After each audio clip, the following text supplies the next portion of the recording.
اعوذ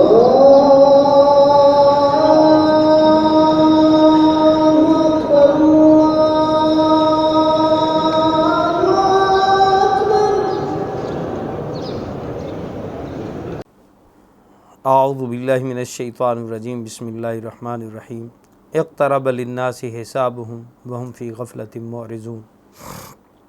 سورۃ الانبیاء مکی صورت ہے اور یہاں سے 17 پارے کا آغاز ہوتا ہے۔ اس صورت کا بنیادی مقصد اسلام کے بنیادی عقائد یعنی توحید، رسالت اور آخرت کو ثابت کرنا ہے، اور ان عقائد کے خلاف کفار مکہ کو جو اعتراضات تھے ان کا جواب بھی اس صورت میں دیا گیا ہے۔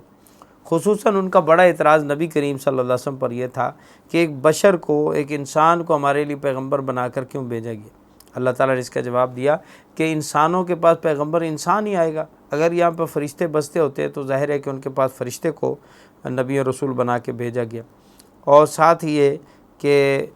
اللہ تعالیٰ نے اس ضمن میں پہلے انبیاء کا تذکرہ کیا کہ وہ بھی تو انسان تھے، جتنے نبی اور رسول آئے وہ سب انسان تھے، انسانوں کی طرف ان کو رسول بنا کے بھیجا گیا۔ اور پھر ان قوموں کو انہوں نے جو عقائد کی تعلیم کی، تلقین کی، اس کا ذکر کرتے ہوئے ساتھ ہی ان کی تباہی و بربادی کا تذکرہ بھی اللہ نے کیا۔ اس وجہ سے اس صورت کا نام سورۃ الانبیاء ہے، کیونکہ بہت سارے بیشتر انبیاء کا تذکرہ اس صورت میں آ رہا ہے، اور اس وجہ سے صورت کا نام انبیاء۔ تو اس صورت کا آغاز ہوتا ہے آخرت کے ذکر سے۔ اقترب للناس حسابهم وهم فی غفلۃ معرضون۔ فرمایا لوگوں کے لیے ان کے حساب کا وقت قریب آن پہنچا ہے اور وہ ہیں کہ غفلت کی حالت میں منہ پھیرے جا رہے۔ یہاں پر اللہ تعالیٰ نے ہم سے ایک شکوہ کیا ہے، شکایت کی ہے، اور ساتھ خبر بھی دی ہے۔ خبر تو یہ ہے کہ اقترب للناس حسابهم، لوگوں کے حساب کا وقت قریب آ گیا۔ اب ہم اس بات کو اگر یوں دیکھیں اس تناظر میں کہ آج 1400 سال گزر چکے ہیں اس بات کے نازل ہوئے بھی، اور 15ویں صدی جا رہی ہے، تو 15ویں صدی میں پہنچ کر بھی ابھی وہ حساب جس کے بارے میں بتایا گیا تھا قریب آ گیا ہے، وہ ابھی تک قریب ختم نہیں ہو رہا اور قریب نہیں آیا۔ تو اس کا جواب یہ ہے کہ یہاں قرب سے مراد ہر شخص کے اعتبار سے قرب ہے۔ ہر شخص کا حساب قریب ہے کا مطلب یہ ہے کہ ہر شخص کی موت قریب ہے، اور موت کتنی قریب ہے اس کے ایک لمحے کا بھی یقین نہیں ہے زندگی کا کہ بھئی ایک لمحہ، ایک سانس میں نے اور جینا ہے یا نہیں۔ اس اعتبار سے ہر انسان کا حساب اس سے بہت قریب آ چکا ہے۔ لیکن وہ حساب اتنا قریب آنے کے باوجود آدمی کو اس قریب آنے والے حساب پر جتنا تنبہ اور جتنی ہوشیاری آ جانی چاہیے تھی، اور فوراً اس بات پر انسان لبیک کہتے ہوئے فوراً حساب کی تیاری کرتا کہ بھئی حساب کتاب دینا ہے، میں تیار کر لوں اپنے آپ کو، وہ نہیں ہے۔ بلکہ اللہ تعالیٰ فرماتے ہیں وَهُمْ فِي غَفْلَةٍ مُعْرِضُونَ، لوگ ہیں کہ غفلت میں بے پرواہ دنیا کے اندر جو ہے وہ ہر چیز کو استعمال کیے جا رہے ہیں، دنیا کے مزے لوٹی جا رہے ہیں، اور ان کو کوئی پرواہ فکر نہیں ہے کہ ہم نے حساب دینا ہے۔ ما یاتی من ذکر من ربہم محدث الا استمعوہ وہم یلعبون۔ اللہ فرماتے جب کبھی ان کے پروردگار کی طرف سے کوئی نئی نصیحت، کوئی نئی بات ان کے پاس آتی ہے تو وہ اس کا مذاق بنا کر اس حال میں سنتے ہیں، وہم یلعبون، کہ وہ کھیل رہے ہوتے ہیں۔ لاہیۃ قلوبہم، ان کے دل اس بات سے غافل ہیں، ان فضولیات میں پڑے ہوئے منہمک ہیں۔ وَأَسَرُّوا النَّجْوَىٰ، اپنی خفیہ سرگوشیاں کرتے ہیں۔ الَّذِينَ ظَلَمُوا، وہ لوگ جو ظالم ہیں۔ هَلْ هَٰذَا إِلَّا بَشَرٌ مِثْلُكُمْ، اور پیغمبر صلی اللہ علیہ وسلم کی بات سن کر صرف اتنی بات کہہ دیتے ہیں کہ ہماری طرح کا انسان ہے، اس کی بات کا کیا اعتبار ہے، یہ بھی تو ہمارے جیسا انسان ہے۔ اور پھر اس پر کہتے ہیں أَفَتَأْتُونَ السِّحْرَ وَأَنْتُمْ تُبْصِرُونَ، کیا پیغمبر جو ہیں وہ تمہارے پاس جادو کی باتیں لے کر آتے ہیں جو تم سنتے جاؤ؟ جادو کی بات تھوڑی ہے، حقیقت ہے۔ اللہ تعالیٰ نے حقیقت کے طور پر اپنی کلام کو اتارا ہے، یہ جادو نہیں ہے، کوئی تماش بین نہیں ہے حضرات انبیاء کے جو آپ کو تماشا دکھائیں اور چلے جائیں۔ تماشا ایک وقتی چیز ہوتی ہے، دیکھا چلے گئے بس ٹھیک ہے، ہم نے فوری طور پر اس تماشے سے کچھ مزہ لیا اور انجوائے کیا، ریفریشمنٹ ہوئی اور آگے چل دیے، پھر کوئی اور تماش بین دیکھا، اس کا کوئی اور نیا تماشا دیکھا۔ تو لوگ نبیوں کو بھی تماش بین کے طور پر دیکھنے لگ جاتے ہیں اور کہتے ہیں کہ یہ ہمیں معجزہ دکھا دو، یہ فلاں چیز دکھا دو، یہ کرتب دکھا دو۔ انبیاء اس کے لیے تھوڑی آئے ہیں۔ آپ ان کو کہہ دیں قُل ربی یعلم القول فی السماء والارض، آپ کہہ دیں میرا پروردگار ان سب کو جانتا ہے، ہر بات سنتا ہے، ہر چیز سے باخبر ہے، اور اسی کو علم ہے کہ کب اللہ تعالیٰ کا یہ عذاب آ جائے گا جس سے تمہیں ڈرایا جا رہا ہے۔ تو حساب لوگوں کا قریب ہے اور لوگ غفلت میں پڑے ہوئے ہیں۔ اب ان کو جب اللہ تعالیٰ اپنی قدرت کی نشانی میں عظیم نشانی قرآن پاک دکھاتے ہیں اور قرآن کے حوالے سے جب ان کی رائے لی جاتی ہے کافروں کی، تو کہتے ہیں بل قالوا اضغاث احلام بل افتراہ بل هو شاعر فلیاتنا بآیۃ کما ارسل الاولون۔ کہتے ہیں نہیں، یہ تو قرآن جو ہے یہ تو بے جوڑ خوابوں کا مجموعہ ہے، اضغاث و احلام، پراگندہ خیالات ہیں، بکھرے ہوئے خیالات ہیں، یا یہ من گھڑت ہے، بلکہ یہ شخص جو ان کو کہنے والا ہے، ان باتیں کرنے والا، وہ تو شاعر لگتا ہے۔ فلیاتنا بآیۃ، پھر کہتے ہیں اچھا کوئی اور نشانی ہمیں دکھاؤ، جیسے کہ پہلے نبیوں پر جو نشانیاں آئی تھیں اور وہ نشانیاں دے کر بھیجے گئے تھے، اس طرح کی کوئی نشانی دکھاؤ، پھر ہم آپ کو مانیں گے۔ ما آمنت قبل من قریۃ اہلکناہا افہم یؤمنون۔ اللہ فرماتے ہیں حالانکہ ان سے پہلے جس کسی بستی کو ہم نے ہلاک کیا وہ ایمان نہیں لائی، تو اب کیا یہ لوگ ایمان لیں گے؟ یعنی وہ نشانیاں جو آپ مانگ رہے پہلے نبیوں والی، وہ نشانیاں دکھاؤ کہ جناب ان کے زمانے میں جنگل میں کوئی چیز رکھی جاتی تھی، آسمان سے آگ آ کے کھا جاتی تھی، ایسی نشانی دکھاؤ۔ آپ بھی اللہ کے حضور میں کوئی صدقہ کریں اور میدان میں اس کو رکھیں، آسمان سے بجلی کھا جائے، یا آپ کوئی ایسی نشانی دکھائیں جیسے صالح علیہ السلام کی قوم کو اونٹنی کی نشانی دکھائی گئی، آپ کوئی ایسی اونٹنی دکھائیں جیسے سلیمان علیہ السلام کو تخت دیا گیا تھا، وہ اس پہ اڑتے تھے، آپ اس طرح کی کوئی نشانی دکھائیں۔ تو اللہ تعالیٰ نے اس کے جواب میں فرمایا اچھا تم جو آج یہ نشانیاں مانگ رہے ہو، کیا یہ جن لوگوں کو نشانیاں دکھائی گئیں وہ لوگ ان نشانیوں کو دیکھ کے ایمان لائے تھے؟ وہ نہیں لائے۔ جب وہ ایمان نہیں لائے تھے تو ان کا انجام کیا ہوا؟ ان کو برباد کر دیا گیا، ہلاک کر دیا گیا، اللہ کا عذاب آیا ان پر۔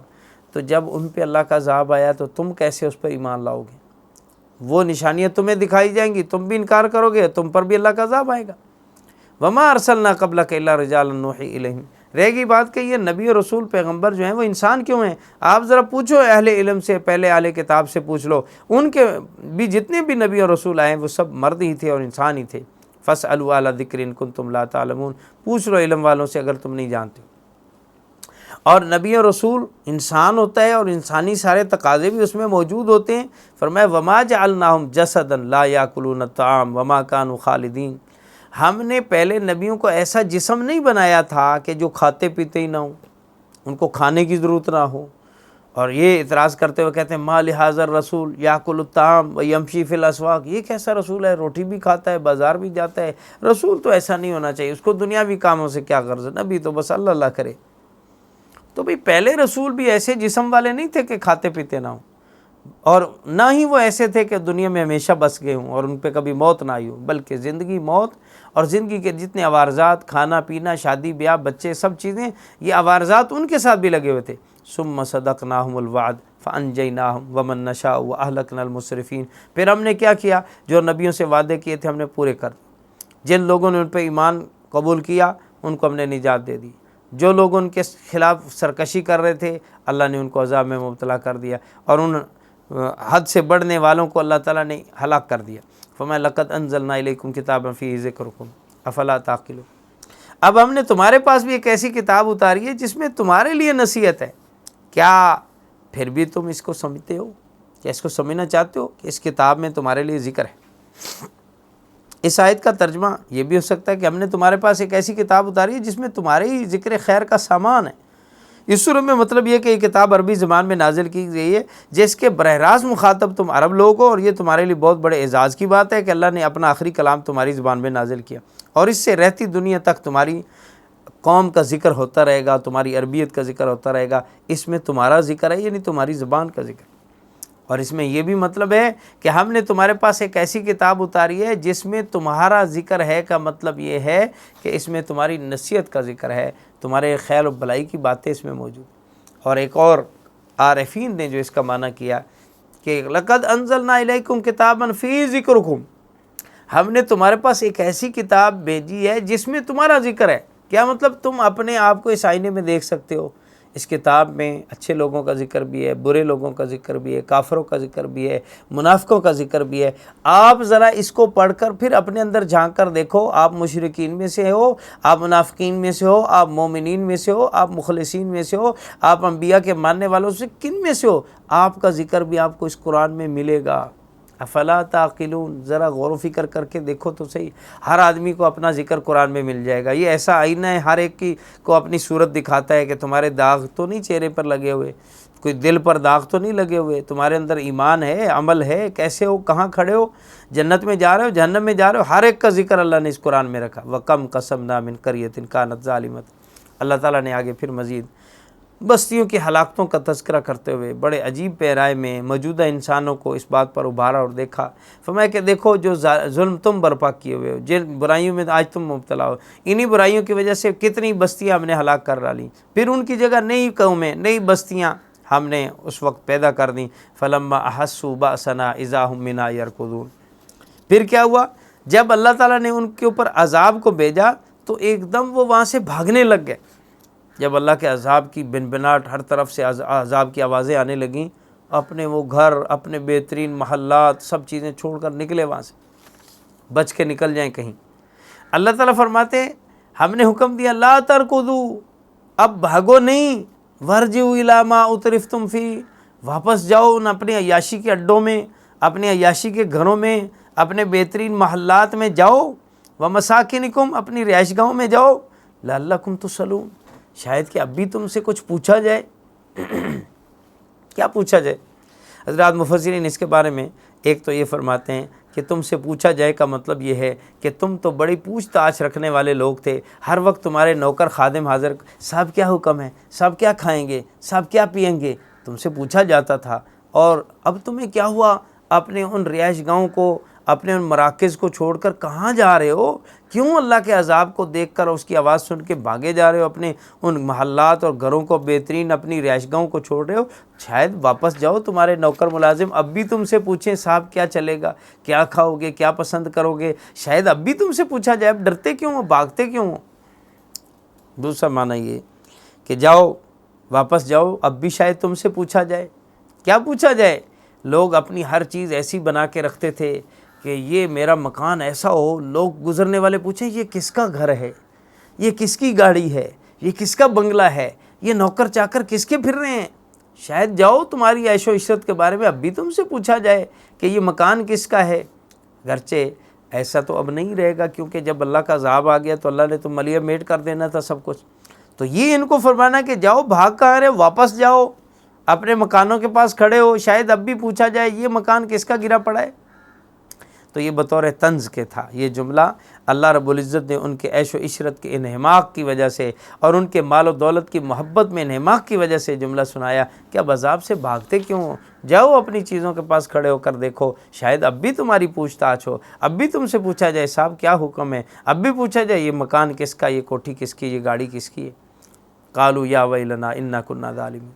اب یہ ظالم پکار اٹھتے ہیں، ہائے ہم ہی ظالم تھے، ہم نے دنیا کو نہ سمجھا، دنیا کے مقصد کو نہ سمجھا۔ فما زالت تلک دعواہم حتی جعلناہم حصیدا۔ اللہ فرماتے ہیں یہی ان کی پکار رہے گی یہاں تک کہ ہم ان کو ایسے ملیہ میٹ کر دیں گے جیسے کٹی ہوئی کھیتی ہوتی ہے، بجھی ہوئی آگ کا بنا ہوا راکھ ہوتا ہے، ہم ان کو راکھ کی طرح کر دیں، ان کو کٹی ہوئی فصل کی طرح بنا دیں۔ وما خلقنا السماء والارض وما بینہما لاعبین۔ اللہ فرماتے ہیں یہ زمین و آسمان کا بنا کا سامان سارا اور ساری کائنات ہم نے کھیل کے لیے تھوڑی بنائی ہے، یہ کھیل تماشا نہیں ہے۔ اگر ہم نے کھیلنا ہی ہوتا ولو اردنا نتخذ لہوا لاتخذناہ من لدنا ان کننا فاعلین، اگر ہم نے کچھ کرنا ہی ہوتا کہ وقتی کھیل سا بنانا ہے تو اپنے پاس ہی ہم بنا لیتے، اتنا بڑا آسمان، اتنی بڑی زمین، اتنی مخلوقات، ان کا سارا یہ سیٹ اپ نظام اس لیے تھوڑی بنایا ہے، بلکہ یہاں اس لیے یہ نظام بنایا ہے اس کے اندر ہم حق اور باطل کی آپس میں ٹکراؤ کی جنگ دیکھنا چاہتے تھے۔ بل نقذف بالحق علی الباطل، فرمایا بلکہ اصل بات یہ ہے کہ ہم یہاں حق کو باطل کے اوپر دے مارتے ہیں، فیدمغہ فاذا هو زاہق، پس پھر کیا ہوتا ہے ایک دم سے باطل ملیہ میٹ ہو کے رہ جاتا ہے اور حق چھا جاتا ہے۔ وَلَكُمُ اللَّيْلَ مِمَّا تَصِفُونَ، اور ان کی وجہ سے خرابی اور بربادی ہے تمہاری ان چیزوں کی وجہ سے جو تم پیش کر رہے ہو، جو تم اپنی طرف سے دنیا کی بناوٹ اور دنیا کی حقیقت سمجھ رہے ہو، بربادی اور تباہی ہے تمہاری اس بات اور سوچ پر۔ فرمایا اسی اللہ کا ہے جو کچھ آسمانوں زمینوں میں ہے، اور اللہ کے پاس جو رہنے والے ہیں، اللہ کے جو پیارے بندے فرشتے ہیں، وہ اللہ کے ہاں تکبر نہیں کرتے اللہ کی بندگی سے، اور نہ ہی اللہ کی بندگی سے وہ تھکتے ہیں، وہ صبح شام دن رات اللہ کی تسبیح کر رہے ہیں اور اللہ پر جھوٹ نہیں گڑتے۔ اور ام اتخذوا الہۃ من الارض ہم ینشرون، فرمایا بھلا کیا ان لوگوں نے زمین میں سے ایسے خدا بنا رکھے ہیں جو نئی زندگی دے سکتے ہیں؟ یعنی کیا اللہ کے علاوہ بھی کوئی نئی زندگی بخشنے والا ہے؟ نہیں، لو کان فیہما آلیۃ الا اللہ لفسدتا۔ اللہ تعالیٰ نے آگے ایک عقلی دلیل پیش کی اور ایک عام فہم دلیل کے ذریعے سمجھایا کہ دیکھو اگر روئے زمین پر اللہ کے سوا اور بھی معبود و خدا ہوتے تو یہ دنیا کا نظام درہم برہم ہو جاتا۔ یعنی اگر روئے زمین پر باقاعدہ برابر درجے کے اختیارات کے ایک سے زیادہ خدا ہوتے، ایک سے زیادہ الہ و معبود ہوتے، تو ظاہر ہے کہ ان کے درمیان اختیارات کا ٹکراؤ ہوتا۔ ایک ملک کے دو بادشاہ، ایک گھر کے اندر رہنے والے دو اگر سربراہ برابر درجے کی پاور رکھتے ہوں تو ایک گھر کا نظام نہیں چل سکتا، چاہے جائے کہ پوری کائنات کا نظام چلے۔ فَمَن لَوْ كَانَ فِيهِمَا آلِهَةٌ إِلَّا اللَّهُ لَفَسَدَتَا، تو آپ دیکھتے ہیں روئے زمین کا سارا نظام درہم برہم ہو جاتا۔ فَسُبْحَانَ اللَّهِ رَبِّ الْعَرْشِ عَمَّا يَصِفُونَ، پس اللہ کی ذات پاک ہے ان باتوں سے جو لوگ بناتے ہیں۔ جو عرش کا مالک ہے وہی اللہ اکیلا یکتا ہے، وحدہ لا شریک ہے، اسی نے سارا نظام کنٹرول کر رکھا ہے۔ ورنہ ایک الہ و معبود کہتا ہے زمین کو اوپر کر دو، آسمان کو نیچے کر دو، دوسرا کہتا ہے آسمان کو اوپر کرو، زمین کو نیچے کرو۔ ایک کہتا ہے اس کو مرد بناؤ، دوسرا کہتا ہے اس کو عورت بناؤ، ایک کہتا ہے اس کو مار دو، دوسرا کہتا ہے اس کو زندہ رکھو۔ نظام ظاہر ہے کہ برابر درجے میں قوت کی بنا پر تباہی و بربادی کا شکار رہتا، کچھ نہ کچھ تو فساد رہتا۔ اب اللہ نے سارا نظام جو یکلخت ایک بہترین سانچے میں ڈھالا ہوا ہے، چلایا ہوا ہے۔ سورج اپنے وقت پہ نکل رہا ہے، غروب ہو رہا ہے، دن اپنے وقت پہ آتا ہے، رات اپنے وقت پہ، اور ہر چیز اپنے اپنی جگہ پہ کام کر رہی ہے۔ تو اس کا مطلب ہے کہ کوئی ایک نظام چلانے والی ایسی ہستی ہے جو منظم طریقے سے سب کو چلا رہی ہے۔ لا یسأل عما یفعل وہم یسألون۔ آگے فرمایا کہ پیغمبر آپ ان کو کہہ دیں کہ میرے بارے میں تم سے نہیں پوچھا جائے گا کہ میں کیا کر رہا تھا، تم سے تمہارے بارے میں ضرور سوال کیا جائے گا کہ تم نے ان تمام دلائل کو سامنے رکھتے ہوئے اللہ کی الوہیت و وحدانیت کا اقرار کیوں نہیں کیا، تم نے حق کو پہچان کر اس پر عمل کیوں نہیں کیا۔ اور جتنے بھی رسول آئے سب کی ایک ہی تعلیم تھی کہ ایک اللہ کی عبادت کرو، اللہ کے سوا تمہارا کوئی معبود نہیں۔ اور لوگوں نے اس میں حد سے تجاوز کرتے ہوئے اللہ رحمان کے لیے بھی اولاد ثابت کر لی، حالانکہ اللہ کی کوئی اولاد نہیں۔ خصوصاً فرشتوں کو اللہ کی بیٹیاں کہہ دیا۔ اللہ فرماتے ہیں بل عباد مکرمون، وہ تو فرشتے تو اللہ کے برگزیدہ بندے ہیں، عزت والے ہیں۔ لا یسبقونہ بالقول وہم بامرہ یعملون،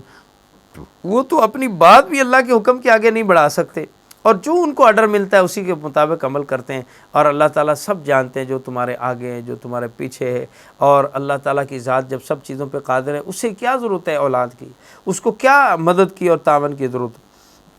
پھر اللہ نے آگے اپنی قدرت کے دلائل ذکر کرتے ہوئے فرمایا اولم یر الذین کفروا ان السماوات والارض کانتا رتقا ففتقنا،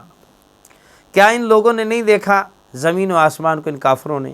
کہ ان دونوں کو اللہ رب العزت نے زمین اور آسمان دونوں کو بند بنائے ہوئے تھے، پھر ففتقناہما، ان دونوں کو ہم نے کھول دیا۔ کیا مطلب ہے اس بند باندھنے سے؟ حضرات مفسرین میں سے جمہور مفسرین اس کی تشریح میں فرماتے ہیں کہ آسمان اور زمین کے بند ہونے اور پھر کھل جانے کا مطلب یہ ہے کہ آسمان بھی پہلے بالکل یکلخت ایک سطح میں بند تھا، اس میں سے مسام اور اس کے اوپر سے بارش ہونے کے امکانات نہیں تھے، پھر اللہ نے اس کو کھول دیا، اس میں سے بارش وغیرہ برسائی، اور زمین کے بھی مسام بند تھے، پھر اللہ نے اس میں مسام بنا کر اس کو کھیتی کے قابل بنایا اور پانی کو اس کے اندر جانے کے لیے راستے فراہم کیے۔ دوسرا معنی یہ کہ زمین و آسمان دونوں بند تھے، یعنی یوں دونوں جڑے ہوئے تھے، پھر ایک دھماکے کے ساتھ آسمان الگ ہو گیا، زمینوں سے جدا ہو گئی، اور یوں اللہ تعالیٰ نے زمین و آسمان کا یہ نظام قائم کر دیا۔ اور موجودہ سائنسدان بھی اس بات کے قائل ہیں کہ زمین و آسمان پہلے ایک ہی گولے کی شکل میں تھے، بعد میں ایک دھماکے کے ساتھ اللہ نے اس کائنات کو بنایا اور زمین و آسمان کو علیحدہ علیحدہ کر دیا۔ اور وجعلنا من الماء کل شیء حی، اللہ فرماتے ہیں ہم نے ہر زندہ چیز کو پانی سے بنایا۔ افلا یؤمنون، کیا اس بات پہ یقین نہیں کرو گے کہ ہم نے پانی سے ہر چیز بنائی ہے؟ پانی ہر چیز کا ابتدائی مٹیریل ہے۔ اب یہاں پر یہ بھی ہے کہ پانی سے اگر ہر چیز بنی ہے، ہر زندہ چیز پانی سے بنی ہے، تو انسان کے بارے میں تو یہ مٹی سے بنا ہے، اور جنات کے بارے میں کہ آگ سے بنے، تو پانی بھی اس کا مٹیریل میں شامل ہے۔ اتنی بات ہے کہ کثیر مقدار انسان کے اندر جو ہے وہ مٹی کی تھی، اس لیے مٹی سے بنایا کہا، اور جنات میں آگ کی تھی، ان کو آگ سے بنا ہوا کہا، لیکن ہر زندہ چیز کے اندر پانی بھی اس کا جزء لا ينفک ہے، ایسا جزء ہے کہ جو اس سے جدا نہیں کیا جا سکتا۔ ہر چیز پانی سے بنی، اور اللہ نے زمینوں کے اندر پہاڑ رکھ دیے تاکہ زمین ہلے نہ، اور تمہارے لیے راستے بنا دیے تاکہ تم راستے سے ہدایت پاؤ، اور تمہارے لیے آسمان کو چھت بنایا، ایسی محفوظ چھت ہے کہ جس کی وجہ سے تمہارے اوپر اللہ نے سائبان کر دیا ہے۔ اور ان تمام دلائل کو دیکھ کر بھی کیا تم اس رب سے اعراض کرتے ہو، اللہ سے دور بھاگتے ہو؟ اللہ وہ ذات ہے جس نے رات اور دن کو تمہارے لیے پیدا کیا، سورج اور چاند کو تمہارے لیے پیدا کیا، اور ہر ایک کو ایک خاص مقدار میں اپنے اپنے مدار میں چلا دیا ہے، اور وہ سارے نظام اللہ کا چل رہا ہے۔ ما جعلنا لبشر من قبلک الخلد۔ نبی صلی اللہ علیہ وسلم کے بارے میں آپ کے مخالفین کہتے ہیں کہ یہ دین جو یہ باتیں کر رہے ہیں، توحید رسالت اپنی سمجھا رہے ہیں، آخرت کی باتیں ہمیں سمجھا رہے ہیں، یہ انہی تک ہے، بس یہ مریں گے تو ان کا دین بھی ختم ہو جائے گا۔ آپ ان سے کہہ دیں ہم نے کسی بشر کو بھی ہمیشہ زندہ رہنے والا نہیں بنایا، افإن مت فہم الخالدون۔ کیا یہ جو کہتے ہیں کہ آپ وفات پا جائیں گے، آپ کا دین ختم، تو کیا آپ مر جائیں گے تو انہوں نے ہمیشہ رہنا ہے؟ یہ جو آپ کے دشمن ہیں، کل نفس ذائقۃ الموت۔ دراصل بات یہ ہے کہ ہر آدمی پر موت ضرور آ کر رہے گی، اور ہم نے ہر ایک کو جو دنیا میں زندہ رکھا ہے تو وَنَبْلُوكُمْ بِالشَّرِّ وَالْخَيْرِ فِتْنَةً، ہم نے ہر ایک کو خیر و شر کے ساتھ آزمائش میں دنیا میں ڈالا ہوا ہے، وَإِلَيْنَا تُرْجَعُونَ، اور اس کے بعد تم ہمارے پاس آؤ گے۔ دنیا میں ہر انسان خیر بھی کر سکتا ہے، شر بھی کر سکتا ہے، خیر و شر دونوں سے مرکب یہ انسان ہے، اور اس کو دنیا میں آزمائش کے لیے بھیجا گیا ہے۔ پھر آپ فرمائے وَإِذَا رَآكَ الَّذِينَ كَفَرُوا إِن يَتَّخِذُونَكَ إِلَّا هُزُوًا، آپ کافروں کو دیکھیں گے کہ وہ صرف آپ کا مذاق اڑاتے ہیں، اور مذاق اڑانے کے لیے وہ یہ باتیں کرتے ہیں۔ جب ان کو اور کوئی بات نہیں سوچتی کہ کیا جواب دیں، دلائل ان کے پاس ختم ہو جاتے ہیں، تو صرف مذاق اڑانے کے لیے کہتے ہیں اَهَٰذَا الَّذِي يَذْكُرُ آلِهَتَكُمْ، اچھا یہ وہ شخص ہے، یہ وہ شخص ہے جو ہمارے معبودوں کا برا ذکر کرتا ہے۔ وَهُمْ بِالذِّكْرِ الرَّحْمَٰنِ هُمْ كَافِرُونَ، پھر ان کی جہالت یہ ہے کہ وہ رحمان کے ذکر کے بارے میں بھی غافل ہیں، انہیں پتہ ہی نہیں، اور رحمان کا انکار کرتے۔ اللہ تعالیٰ فرماتے ہیں انسان کو جلد بازی میں پیدا کیے گئے، خلق الانسان من عجل، انسان جلد بازی کی خصلت لے کے پیدا ہوا ہے۔ سأوریکم آیاتی فلا تستعجلون، میں اپنی نشانیاں تمہیں مزید ابھی دکھاؤں گا، جلد بازی مت مچاؤ۔ جلد بازی مچاتے ہو یہ کہتے ہیں اچھا لے آؤ اس عذاب کو جس سے ہمیں ڈراتے ہو، تو یہ جلد باز اتنا ہے جلدی سے عذاب مانگنے لگ جاتا ہے، ہدایت مانگنے کی بجائے عذاب مانگتا ہے، نشانیاں مانگنے کے بعد عذاب مانگتا ہے، اور اللہ تعالیٰ کی قدرت کی نشانیاں دیکھنے کے باوجود ایمان اور ہدایت قبول کرنے کی بجائے عذاب مانگنے لگ جاتا ہے۔ یہ بڑا جلد باز ہے۔ عذاب آئے گا اپنے وقت پہ، قیامت آئے گی اپنے وقت پہ، جنت کا نظام آئے گا اپنے وقت پہ، پر انہیں جلدی مچی، یہ جلدی مچا رہے ہیں، کہتے ہیں جلدی سے ہو جائے، جلدی سے جو کچھ ہونا ہے ہو جائے۔ بھئی اتنی جلدی ہی کیا ہے؟ اللہ فرماتے ہیں بلکہ ہم سب لوگوں کو ایک وقت تک عمر مہلت دیتے ہیں، اور پھر اس کے بعد ہم سب کو اپنے اپنے مقام پر جو ہے وہ موت دیں گے، اور مرنے کے بعد حساب و کتاب لیں گے، لہٰذا جلدی مت مچاؤ۔ اور روئے زمین پر اگر دیکھنے کے لیے یہ دلائل دیکھیں تو اللہ تعالیٰ کی قدرت کے بے شمار دلائل اور نظائر موجود ہیں، ان کے نصیحت کے لیے، ان کی عبرت کے لیے۔ وَنَضَعُ الْمَوَازِينَ الْقِسْطَ لِيَوْمِ الْقِيَامَةِ فَلَا تُظْلَمُ نَفْسٌ شَيْئًا، اور ہم قیامت کے دن ایسی ترازو لا کے رکھیں گے جو سراپا انصاف ہوگی، چنانچہ کسی پر ذرہ برابر بھی ظلم نہیں کیا جائے گا، اور اگر کوئی عمل رائی کے دانے کے برابر بھی ہوگا تو ہم اسے سامنے لے آئیں گے، اور حساب لینے کے لیے ہم کافی ہیں۔ اللہ تعالیٰ نے یہ جملہ فرما کر انسانوں کو اس بات پہ متوجہ کر دیا کہ بھئی تم سب کا حساب کتاب ہونا ہے، اللہ کے حضور میں پیش ہونا ہے، تمہارے اعمال کا وزن ہونا ہے، اپنے اعمال پیدا کرو۔ یہ مت دیکھو کہ اللہ حساب کیسے لیں گے، اللہ زندہ کیسے کریں گے، بھئی اللہ کے کاموں کی طرف توجہ دینے کی بجائے اپنے کاموں پہ غور کرو کہ ہمیں حساب کیسے دینا ہے، ہم اللہ کے سامنے کیسے سرخرو ہوں گے۔ اپنی فکر کرو، اللہ کے کاموں میں مت ہاتھ ڈالو کہ اللہ یہ کام کیسے کرے گا، کیسے کرے گا، تم سے مدد نہیں مانگے گا، اللہ خود کر لیں گے۔ اب اس بات کو سمجھانے کے لیے کہ انسانوں کو ہمیشہ جب بھی اللہ نے اپنی طرف رغبت دلائی، تعلیم دی، ان کے کاموں کے اوپر ان کو اللہ تعالیٰ نے متوجہ فرمایا ہے، تو لوگ عموماً نبیوں کے اور سمجھانے والوں کے مخالف بن گئے۔ اس بات کے لیے اللہ تعالیٰ نے کئی انبیاء کا یہاں ذکر کیا۔ سورہ انبیاء میں سب سے پہلا ذکر ہے حضرت موسیٰ علیہ السلام کا، وَلَقَدْ آتَيْنَا مُوسَىٰ وَهَارُونَ الْفُرْقَانَ وَضِيَاءً وَذِكْرًا لِلْمُتَّقِينَ، فرمایا ہم نے موسیٰ علیہ السلام کو اور ہارون علیہ السلام کو نشانیاں دے کر اور کتاب فرقان یعنی تورات دے کر بھیجا، اور روشنی دے کر بھیجا، اور متقیوں کے لیے نصیحت دے کر بھیجا۔ الذین یخشون ربهم بالغیب وهم من الساعة مشفقون، متقی کون لوگ ہوتے ہیں؟ فرمایا متقی وہ ہیں جو اپنے رب سے خشیت رکھتے ہوں اور اللہ سے غیب میں ڈرتے ہوں اور قیامت سے ڈرتے ہوں۔ وَهَذَا ذِكْرٌ مُبَارَكٌ أَنزَلْنَاهُ أَفَأَنْتُمْ لَهُ مُنْكِرُونَ، اس کے بعد تورات جیسے ذکر نصیحت تھی، اور اس کے ماننے والوں نے اس کے ساتھ جو کچھ کیا اور اس کی وجہ سے دنیا میں بھی عذاب کے مستحق ٹھہرے، اور جو ماننے والے ہیں وہ آخرت میں بھی کامیاب ہوں گے، تو اس کے بعد ہم نے یہ مبارک ذکر اب قرآن کی شکل میں اتارا ہے۔ کیا تم اس کا بھی انکار کرتے ہو؟ قرآن تورات کی تصدیق کر رہا ہے تو تورات سچ ہے تو یہ بھی سچ ہے، اس کو مانو۔ اور اس کے بعد ابراہیم علیہ السلام کا ذکر ہے کہ ابراہیم علیہ السلام کو اللہ نے رشد و ہدایت دے کر بھیجا، انہوں نے کیسے اپنی قوم کو سمجھانے کی کوشش کی اور کہا کہ میری قوم والوں، یہ جو بت تم نے بنا رکھے ہیں اور اس کا تم اعتکاف کیے ہوئے ہو اور اس کے اوپر تم ہر وقت جو ہے وہ بیٹھے ہوئے ان کی عبادت و پوجا پاٹ کر رہے ہو، بتاؤ ان کی حقیقت کیا ہے؟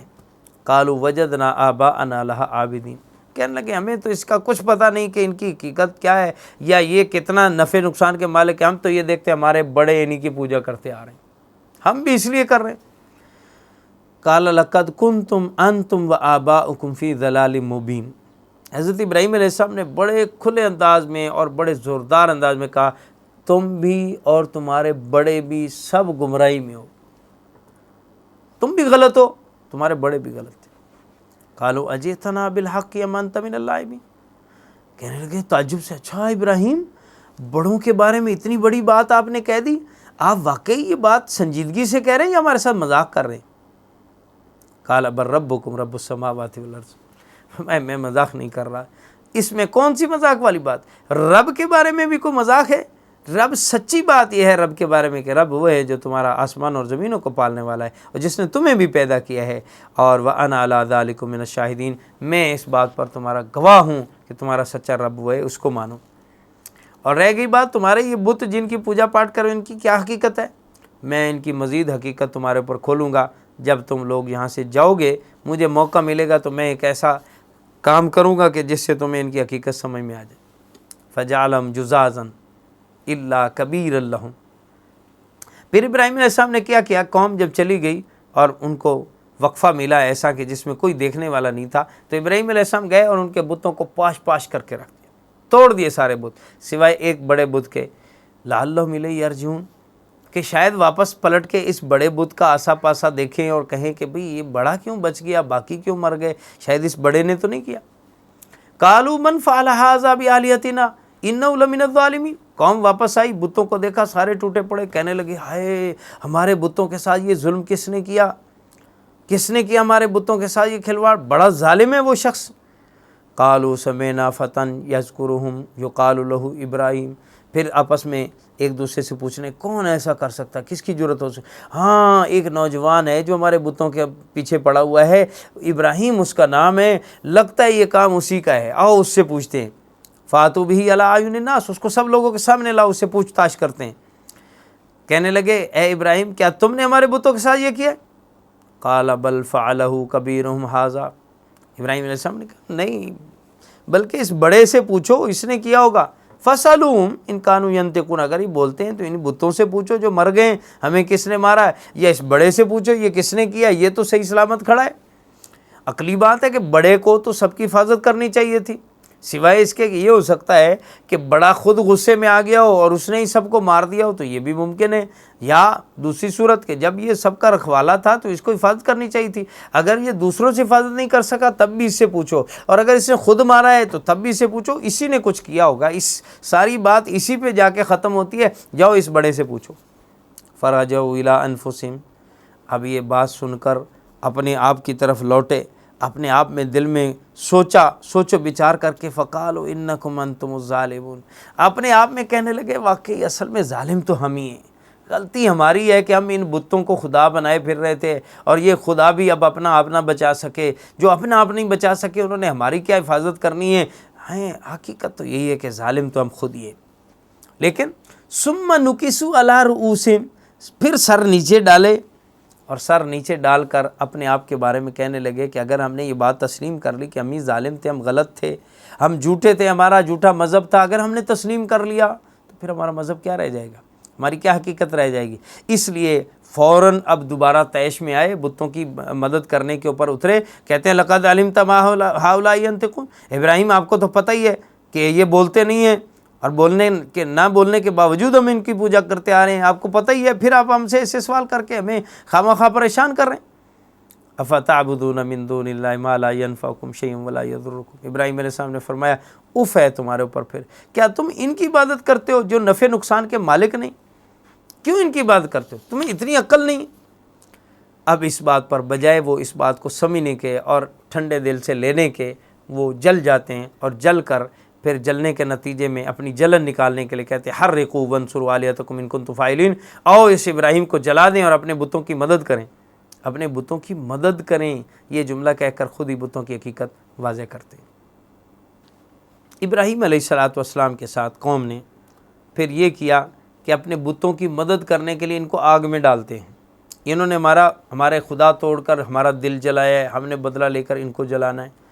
آگ جلائی، اور اتنی بڑی آگ جلائی کہ تاریخ میں اتنی بڑی آگ نہیں جلائی گئی، پرندہ بھی اس آگ کے اوپر سے گزرتا تو جل بھن کے گر جاتا، اتنی اونچی آگ تھی۔ ابراہیم علیہ السلام کو منجنیق کے ذریعے اس میں ڈالا گیا۔ اللہ تعالیٰ فرماتے ہیں قلنا یا نار کونی بردم وسلاما علی ابراہیم، ہم نے آرڈر جاری کیا کہ اے آگ تو ابراہیم علیہ السلام کے لیے سلامتی والی ہو جا اور ٹھنڈی ہو جائے۔ اس طرح اللہ نے ابراہیم علیہ السلام کو اس آگ کے اندر بھی ان کو آگ گلو گلزار بنا کر ان کے لیے ایک بہار کا موسم بنا کر ان کو بالکل صحیح سلامت رکھا۔ وَأَرَادُوا بِهِ كَيْدًا فَجَعَلْنَاهُمُ الْأَخْسَرِينَ، اللہ فرماتے ہیں انہوں نے ابراہیم علیہ السلام کے خلاف یہ چال چلی تھی، یہ انہوں نے طریقہ واردات استعمال کیا، منصوبہ بنایا کہ ہم ابراہیم علیہ السلام کو اس طرح جلا کے راکھ کر دیں گے، مگر نتیجہ کیا نکلا کہ ہم نے انہی کو بری طرح سے ناکام کر دیا۔ اور ان کو ناکام کرتے ہوئے ان کی آگ میں جب ابراہیم علیہ السلام جلے نہیں تو یہی بات لوگوں کے لیے ایک دعوت کا ذریعہ بنی کہ اتنی بڑی آگ جلائی گئی، ابراہیم علیہ السلام پھر بھی نہیں جلے، کون ہے اس کا رب؟ لوگ سوال کریں گے، لوگ پوچھیں گے، اور ظاہر ہے کہ اس کی وجہ سے لوگوں کے لیے ایمان کا دروازہ کھلے گا۔ تو ان کو شکست ہوئی، یہ ابراہیم علیہ السلام کو جلا نہیں سکے اور ان کی اس کامیابی پر خود جلے۔ پھر اس کے بعد اللہ تعالیٰ فرماتے ہیں وَنَجَّيْنَاهُ وَلُوطًا إِلَى الْأَرْضِ الَّتِي بَارَكْنَا فِيهَا لِلْعَالَمِينَ، ہم نے حضرت ابراہیم علیہ السلام کو نجات دی اور ان کے ساتھ لوط علیہ السلام کو بھی بھیجا ایک ایسی سرزمین کی طرف جس میں ہم نے سارے جہانوں کے لیے برکتیں رکھیں، یعنی بیت المقدس فلسطین کے علاقے میں ان کو بھیج دیا۔ ہجرت کر کے ابراہیم علیہ السلام وہاں آ گئے، اور اس قوم کے جب لوگوں سے ان کو ہدایت کی کوئی امید باقی نہ رہی، قوم کو چھوڑا اور یہاں آ گئے۔ یوں ابراہیم علیہ السلام اپنی اس قوم کو ہدایت دینے میں جتنا عرصہ لگے رہے تو اور قوم سے جب مایوس ہو گئے تو ہجرت کر کے وہاں چلے آئے، اور یہ قوم پھر برباد ہوگی۔ اس پہ اللہ کا عذاب آیا، مچھروں کے ذریعے اللہ نے نمرودیوں کو ہلاک کر دی۔ پھر اللہ فرماتے ہیں کہ ہم نے اس قربانی کے نتیجے میں ابراہیم علیہ السلام کو کیا دیا، وَوَهَبْنَا لَهُ إِسْحَاقَ وَيَعْقُوبَ نَافِلَةً، ہم نے ابراہیم علیہ السلام کو انعام کے طور پر اسحاق اور یعقوب عطا کی، وَكُلًّا جَعَلْنَا صَالِحِينَ، اور سب کو ہم نے نیک بنایا یعنی نبی بنایا، وَجَعَلْنَاهُمْ أَئِمَّةً يَهْدُونَ بِأَمْرِنَا، اور پھر ہم نے سب کو پیشوا بنایا جو ہمارے حکم سے لوگوں کی رہنمائی کرتے تھے، اور وَأَوْحَيْنَا إِلَيْهِمْ فِعْلَ الْخَيْرَاتِ وَإِقَامَ الصَّلَاةِ وَإِيتَاءِ الزَّكَاةِ، پھر ہم نے ان کی طرف وحی کی، بھلائیوں کی اور نماز قائم کرنے کی، زکوٰۃ ادا کرنے کی، وَكَانُوا لَنَا عَابِدِينَ، اور یہ سب ہمارے ایک بندے تھے، نیک اولاد اللہ نے عطا فرمائی۔ تو یہ ابراہیم علیہ السلام کی استقامت کا نتیجہ کہ اللہ نے نیک اولاد اور رہتی دنیا تک ان کی نیکی کو جاری و ساری فرمایا، یہ اللہ کا انعام ہوتا ہے۔ بندہ جب نیکی پہ ڈٹا رہتا ہے، برائی کا مقابلہ کرتا ہے تو اللہ ضرور اس کو نوازتے ہیں، اور نوازنے کا یہ بھی طریقہ ہے کہ آپ کی نیکیاں آگے قیامت تک چلتی رہیں۔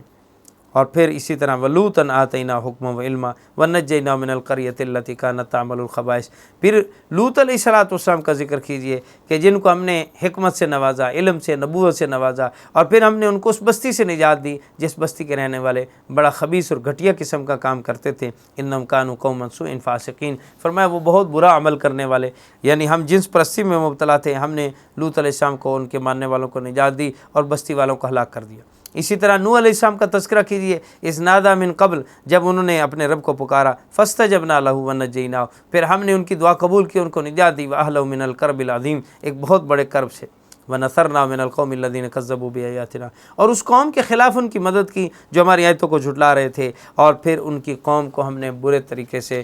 غرق کر کے تباہ و برباد کر دیا۔ یہ وہ انبیاء ہیں جن کی قوموں کو انہوں نے بہت زیادہ تبلیغ کی، سمجھایا، راہ راست پہ نہیں، یہ قومیں ہلاک ہو گئی، اللہ نبیوں کو نجات دے۔ اب یہ اللہ تعالیٰ کا انعام ہے، اللہ تعالیٰ انبیاء کو جو دنیا میں بھیجتے ہیں، انبیاء چاہے اللہ کی نعمتوں والے حاکم قسم کے ہوں یا غرباء و فقراء کے درجے کے ہوں، اللہ کی دونوں صورتوں میں نعمتیں ہیں۔ اللہ تعالیٰ نے آگے دو قسم کے پہلو یہاں دکھائے ہیں، ایک طرف اللہ کے وہ نبی و برگزیدہ پیغمبر ہیں جن کو اللہ نے حکومت دی، سرداری دی، عہدے دیے، جیسے سلیمان علیہ السلام، حضرت داؤد علیہ السلام۔ دوسری طرف اللہ کے وہ نبی و پیغمبر ہیں جو نبوت کے ساتھ ساتھ فقر و فاقہ کا شکار ہوئے، بیماریوں کا شکار ہوئے، حضرت ایوب علیہ السلام جیسے صبر کرنے والے، اسماعیل علیہ السلام جیسے صبر کرنے والے انبیاء۔ تو انبیاء کی اپنی اپنی شانیں، ان کے پاس مال، عہدے وغیرہ کا ہونا یا نہ ہونا، یہ دونوں باتیں برابر ہیں۔ اصل بات یہ ہے کہ وہ اللہ کے دین کے داعی ہوتے ہیں، وہ اللہ کے انصاف کے داعی ہوتے ہیں، وہ اللہ کے عدل کے داعی ہوتے ہیں، وہ لوگوں کو نیکی کی راہ بتانے والے ہوتے ہیں، اور چاہے وہ خود قسم پرسی کا شکار ہوں، بیماریوں کا شکار ہوں، یا ان کو عہدہ حکومت ملی ہو، ہر حال میں وہ اللہ کے شکر گزار بندے بن کے جیتے ہیں۔ اس سلسلے میں پہلے اللہ نے داؤد علیہ السلام، سلیمان علیہ السلام کا ذکر کیا، وَدَاؤُدَ وَسُلَيْمَانَ، اور ہم نے داؤد و سلیمان کو بھی حکمت و علم سے نوازا، اِذْ يَحْكُمَانِ فِي الْحَرْثِ، اور خاص طور پر ان کی علم و حکمت کا ایک واقعہ سنایا۔ فرمایا جب کھیتی کے بارے میں انہوں نے فیصلہ کیا، اِذْ نَفَشَتْ فِي غَنَمُ الْقَوْمِ، جب بکریوں نے، ایک قوم کی بکریوں نے اس کھیتی کو اجاڑ دیا، تباہ و برباد کر دیا، وَكُنَّا لِحُكْمِهِمْ شَاهِدِينَ، اللہ فرماتے ہیں ہم ان کے اس فیصلے کے بارے میں ہم گواہ تھے۔ فَفَهَّمْنَاهَا سلیمان، اس سلسلے میں ہم نے سلیمان علیہ السلام کو زیادہ فہم عطا کیا۔ وَكُلًّا آتَيْنَا حُكْمًا وَعِلْمًا، لیکن دونوں کا فیصلہ ہمارے حکم اور علم کے مطابق تھا، اور دونوں میں سے کسی کا فیصلہ بھی غلط نہیں تھا۔ واقعہ یہ پیش آیا کہ ان کی قوم کی ایک شخص کی بکریاں رات کو کھل گئیں اور اس نے دوسرے شخص کی کھیتی کو تباہ و برباد کر دیا۔ یہ جھگڑا صبح داؤد علیہ السلام کے پاس پیش ہوا۔ داؤد علیہ السلام وقت کے نبی و پیغمبر بھی تھے اور حاکم و منصف بھی تھے، انہوں نے انصاف کرتے ہوئے فرمایا کہ کھیتی کی قیمت لگاؤ، بکریوں کی بھی قیمت لگاؤ، جتنی کھیتی کی قیمت بنتی ہے اتنی قیمت کی بکریاں اس کے حوالے کر دو۔ جب کھیتی کی قیمت لگائی گئی تو وہ اتنی ہی قیمت تھی جتنی قیمت کی بکریاں تھیں، تو انہوں نے فرمایا بھئی شرعی اصول کے مطابق یہ بکریاں اس کھیت والے کے حوالے کر دو کہ بھئی بکریاں تم لے لو۔ اس پر یہ فیصلہ تو ہو گیا، اور شریعت کے مطابق فیصلہ تھا کہ بھئی اس کھیت والے کی قیمت چکانی تھی، اب اس کے پاس قیمت چکانے کے لیے اور کوئی چیز نہیں ہے تو اس کی بکریاں ہی دے دو، بالکل صحیح فیصلہ تھا۔ لیکن اس پر کھیتی کا جو بکریوں کو جو مالک تھا وہ کہنے لگا یہ عجیب بات ہے، کھیتی بھی انہی بکریوں کے اندر تھی، بکریاں بھی گئیں اور کھیتی بھی اسی کے ساتھ اسی کے پاس چلی گئی۔ یہ باہر نکلے تو حضرت سلیمان علیہ السلام نے پوچھا کہ فیصلہ کیا ہوا؟ بتایا گیا یہ فیصلہ ہوا۔ انہوں نے فرمایا کہ میرے پاس اس سے ایک اچھا فیصلہ ہے، اگر تم اس پر راضی ہو جاؤ تو اس سے تم دونوں کا فائدہ ہو سکتا ہے۔ انہوں نے کہا کیا؟ کہا میں یہ نہیں بتا سکتا، جب تک کہ داؤد علیہ السلام مجھے اجازت نہیں دیں گے، میرے ابا جی اجازت نہیں دیں گے، میں نہیں کر سکتا۔ یہ بات حضرت داؤد علیہ السلام نے سنی تو ان کو بلایا کہ ہاں بتاؤ، میرے سامنے بتاؤ کیا فیصلہ۔ فرمایا کہ بات یہ ہے کہ اگر یوں کیا جائے کہ کھیتی بکری والے کے حوالے کی جائے اور وہ کھیتی کو سیراب کرے اور اس کو بیجے، اور بکریاں جو ہیں وہ کھیتی والے کے حوالے کر دی جائے، وہ اتنی دیر بکریوں کی دیکھ بھال کرتے ہوئے ان کا دودھ وغیرہ استعمال کرے اور اس سے اپنا گزارا کرے۔ جب کھیتی پل کر دوبارہ اسی نہج پہ آ جائے گی جب بکریوں نے ضائع کی تھی، تو کھیتی والے کو اس کی کھیتی واپس کر دی جائے اور بکریوں والوں کو اس کی بکریاں واپس کر دی جائیں۔ یوں اس طرح سے اگر مصالحت ہو جائے تو دونوں کا فائدہ ہوگا، بکریوں والے کی بکریاں بھی نہیں جائیں گی اور کھیتی والے کو اس کی کھیتی بھی واپس مل جائے گی۔ حضرت سلیمان علیہ السلام کے اس فیصلے کو حضرت داؤد علیہ السلام نے سراہا، اور اسی کو اللہ تعالیٰ نے فرمایا فَفَهَّمْنَاهَا سلیمان، ہم نے سلیمان علیہ السلام کو زیادہ فہم عطا کیا تھا۔ یہ فیصلہ یوں ہو گیا۔ اب یہاں پر یہ بات سوال پیدا ہوتا ہے کہ داؤد علیہ السلام کا فیصلہ بھی تو درست تھا، یہ فیصلہ اس سے بہتر کیسے ہو گیا؟ تو ایک فیصلہ ہوتا ہے جو شرعی نقطہ نگاہ سے عدل پر مبنی ہوتا ہے، ایک فیصلہ ہوتا ہے جو مصالحت پر ہوتا ہے، جس میں دونوں کی صلح صفائی سے اس پر رضامندی ظاہر کرتے ہوئے اس سے دونوں کو فائدہ ہو جاتا ہے۔ تو حضرت سلیمان علیہ السلام کا جو فیصلہ تھا یہ مصالحت پر مبنی فیصلہ تھا، اور داؤد علیہ السلام کا جو فیصلہ تھا وہ یاد رکھیے عدل پر مبنی فیصلہ تھا۔ اس لیے اللہ نے دونوں فیصلوں کو سراہا اور پھر فرمایا وَكُلًّا آتَيْنَا حُكْمًا وَعِلْمًا وَسَخَّرْنَا مَعَ دَاوُودَ الْجِبَالَ يُسَبِّحْنَا وَالطَّيْرَ، اور ہم نے مسخر کر دیا داؤد علیہ السلام کے لیے پہاڑوں کو کہ وہ ان کے ساتھ تسبیح کرتے تھے اور پرندے ان کے ساتھ تسبیح کرتے تھے۔ وَكُنَّا فَاعِلِينَ، اور ہم ایسے کرنے ہی والے تھے، یعنی ہمارے لیے کوئی بات مشکل نہیں تھی کہ واقعتاً حقیقتاً پرندے بھی اور پہاڑ بھی داؤد علیہ السلام کا تسبیح میں ساتھ دیتے تھے۔ ان کو اللہ نے لحن داؤدی، داؤد علیہ السلام نے جو آواز پائی تھی اللہ کی طرف سے غضب کی، اس داؤدی آواز کو سن کر جب وہ زبور کے اشعار ترنم سے پڑھتے تو اس کی وجہ سے پرندے بھی رک جاتے فضا میں اور پہاڑ بھی ان کے ہم نوا ہو جاتے۔ وَعَلَّمْنَاهُ صَنْعَةَ لَبُوسٍ لَكُمْ، اور فرمایا ہم نے ان کو ایک صنعت سکھائی تھی، زرہ سازی کی صنعت، اس لیے تاکہ ایسا لباس تیار ہو تم دشمن سے بچاؤ حاصل کر سکو اور شکر ادا کرو۔ یہ اس صنعت کی، زرہ سازی کی اور دشمن سے بچاؤ کے لباس بنانے کی ابتدا اور بنیاد رکھنے والے، اس کی دریافت کرنے والے حضرت داؤد علیہ السلام ہیں۔ اور سلیمان علیہ السلام کے اوپر ہم نے یہ احسان کیا کہ ہم نے ہوا کو ان کے تابع کر دیا، اور ہوا ان کے حکم سے چلتی تھی اور ان کو عرض مقدس بیت المقدس کی طرف لے جاتی، ایک ایک مہینے کی مسافت ایک ایک دن میں وہ طے کر لیتے۔ وَكُنَّا بِكُلِّ شَيْءٍ عَالِمِينَ، اللہ فرماتے ہم ان ساری باتوں سے خوب واقف ہیں۔ وَمِنَ الشَّيْطَانِ مَن يَغُوصُونَ لَهُ وَيَعْمَلُونَ عَمَلًا دُونَ ذَلِكَ، اور کچھ ایسے شریر جنات بھی ہم نے ان کے تابع کیے تھے جو ان کی خاطر پانی میں غوطے لگاتے اور ان کے لیے محافظ کا کردار ادا کرتے۔ جنات کو ہم نے تابع کر دیا سلیمان علیہ السلام۔ ایک طرف نبیوں کی یہ شان ہے، اللہ نے حکومتیں دی ہوئی ہیں، ہوائیں مسخر ہیں، جنات تابع ہیں، یہ ایک طرف یہ شان ہے انبیاء کی۔ دوسری طرف شان وَأَيُّوبَ إِذْ نَادَىٰ رَبَّهُ أَنِّي مَسَّنِيَ الضُّرُّ، اسی طرح ہم نے ایوب علیہ السلام کو دیکھو جب انہوں نے اپنے پروردگار کو پکارا کہ مجھے تکلیف پہنچ گئی ہے، وَأَنْتَ أَرْحَمُ الرَّاحِمِينَ، اور اے میرے رب آپ بہت زیادہ رحم کرنے والے۔ ایوب علیہ السلام کے بارے میں قرآن کریم میں اتنا تو آیا کہ کسی سخت بیماری میں وہ مبتلا ہوئے تھے، بیماری لاحق ہوئی، اور انہوں نے بڑے صبر اور ضبط سے کام لیا اور اللہ تعالیٰ کو پکارا، اور اللہ کو پکارتے رہے، اللہ نے ان کو بیماری سے شفا عطا فرمائی۔ لیکن وہ بیماری کیا تھی اس کے بارے میں قرآن پاک نے اس کو ضروری نہیں سمجھا اور اس کی تفصیل بیان نہیں کی، اور جو اس بارے میں بیماری کے بارے میں روایات ہیں وہ نہ تو مستند ہیں نہ ان کو بیان کرنے کی ضرورت ہے۔ اصل بات یہ کہ ان کو کوئی بیماری تھی جس بیماری میں ان کے سارے باوفا بھی چھوڑ گئے، سب دور ہو گئے، ایک باوفا بیوی کے سوا باقی کوئی بھی ساتھ نہ رہا۔ بیوی نے وفا نبھائی اور ان کی دیکھ بھال کرتی رہیں، یہاں تک کہ حضرت ایوب علیہ السلام کی بیوی جو ہے وہ کام کاج کر کے ان کے تمام کام بھی کرتی رہی، اور اس طرح ایک وقت ایسا آیا کہ ایوب علیہ السلام اپنے صبر کے بعد بول پڑے کہ انی مسنی الضر، یا اللہ مجھے بڑی تکلیف پہنچی۔ تکلیف کس بات سے پہنچی تھی اس کے بارے میں حضرات مفسرین فرماتے ہیں کہ ایوب علیہ السلام کو ان کی بیوی بار بار یہ کہتی تھی کہ آپ اللہ سے دعا تو کریں کہ یا اللہ یہ بیماری مجھ سے ہٹا دے۔ تو ایوب علیہ السلام کا صبر اتنے اونچے درجے کا تھا، وہ کہا کرتے کہ میں اللہ کے فیصلوں پہ راضی ہوں۔ جس ذات نے مجھے پہلے انعامات دیے تھے، پہلے اس سے حضرت ایوب علیہ السلام کے حالات بہت بہتر رہے تھے، صحت بھی تھی، قوت بھی تھی، اور اللہ نے مال و دولت اور زراعت اور کھیتیوں سے نوازا تھا۔ 500 جوڑے بیلوں کے ان کی کھیتی کو سیراب کرتے اور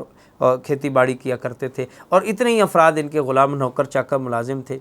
اتنی بڑی اللہ نے ان کو پہلے اتنی بڑی ذمہ داری اور جاگیرداری عطا فرما رکھی تھی، اور پھر اس کے بعد ان کے حالات ایسے تنگ ہوئے کہ سب ختم ہو، گھر بار پوتے بیٹے تک چلے گئے، باوفا بیوی ساتھ رہ گئی بس۔ اور اب وہ کہتی کہ بھئی اس بیماری کے ٹلنے کی دعا کرو، تو کہتے میں کیسے مانگوں؟ جس رب نے پہلے نعمتیں دی تھیں میں نے ان کے واپس لینے کا نہیں کہا تھا، تو بیماری بھی اللہ کی طرف سے عطا کرتا ہے، میں اس کے واپس ہونے کا کیسے مانگوں؟ مجھے حیا تھی، نہیں مانگتے تھے۔ پھر ایک وقت آیا، دو باتیں، ایک تو شیطان نے یہ کہہ دیا کہ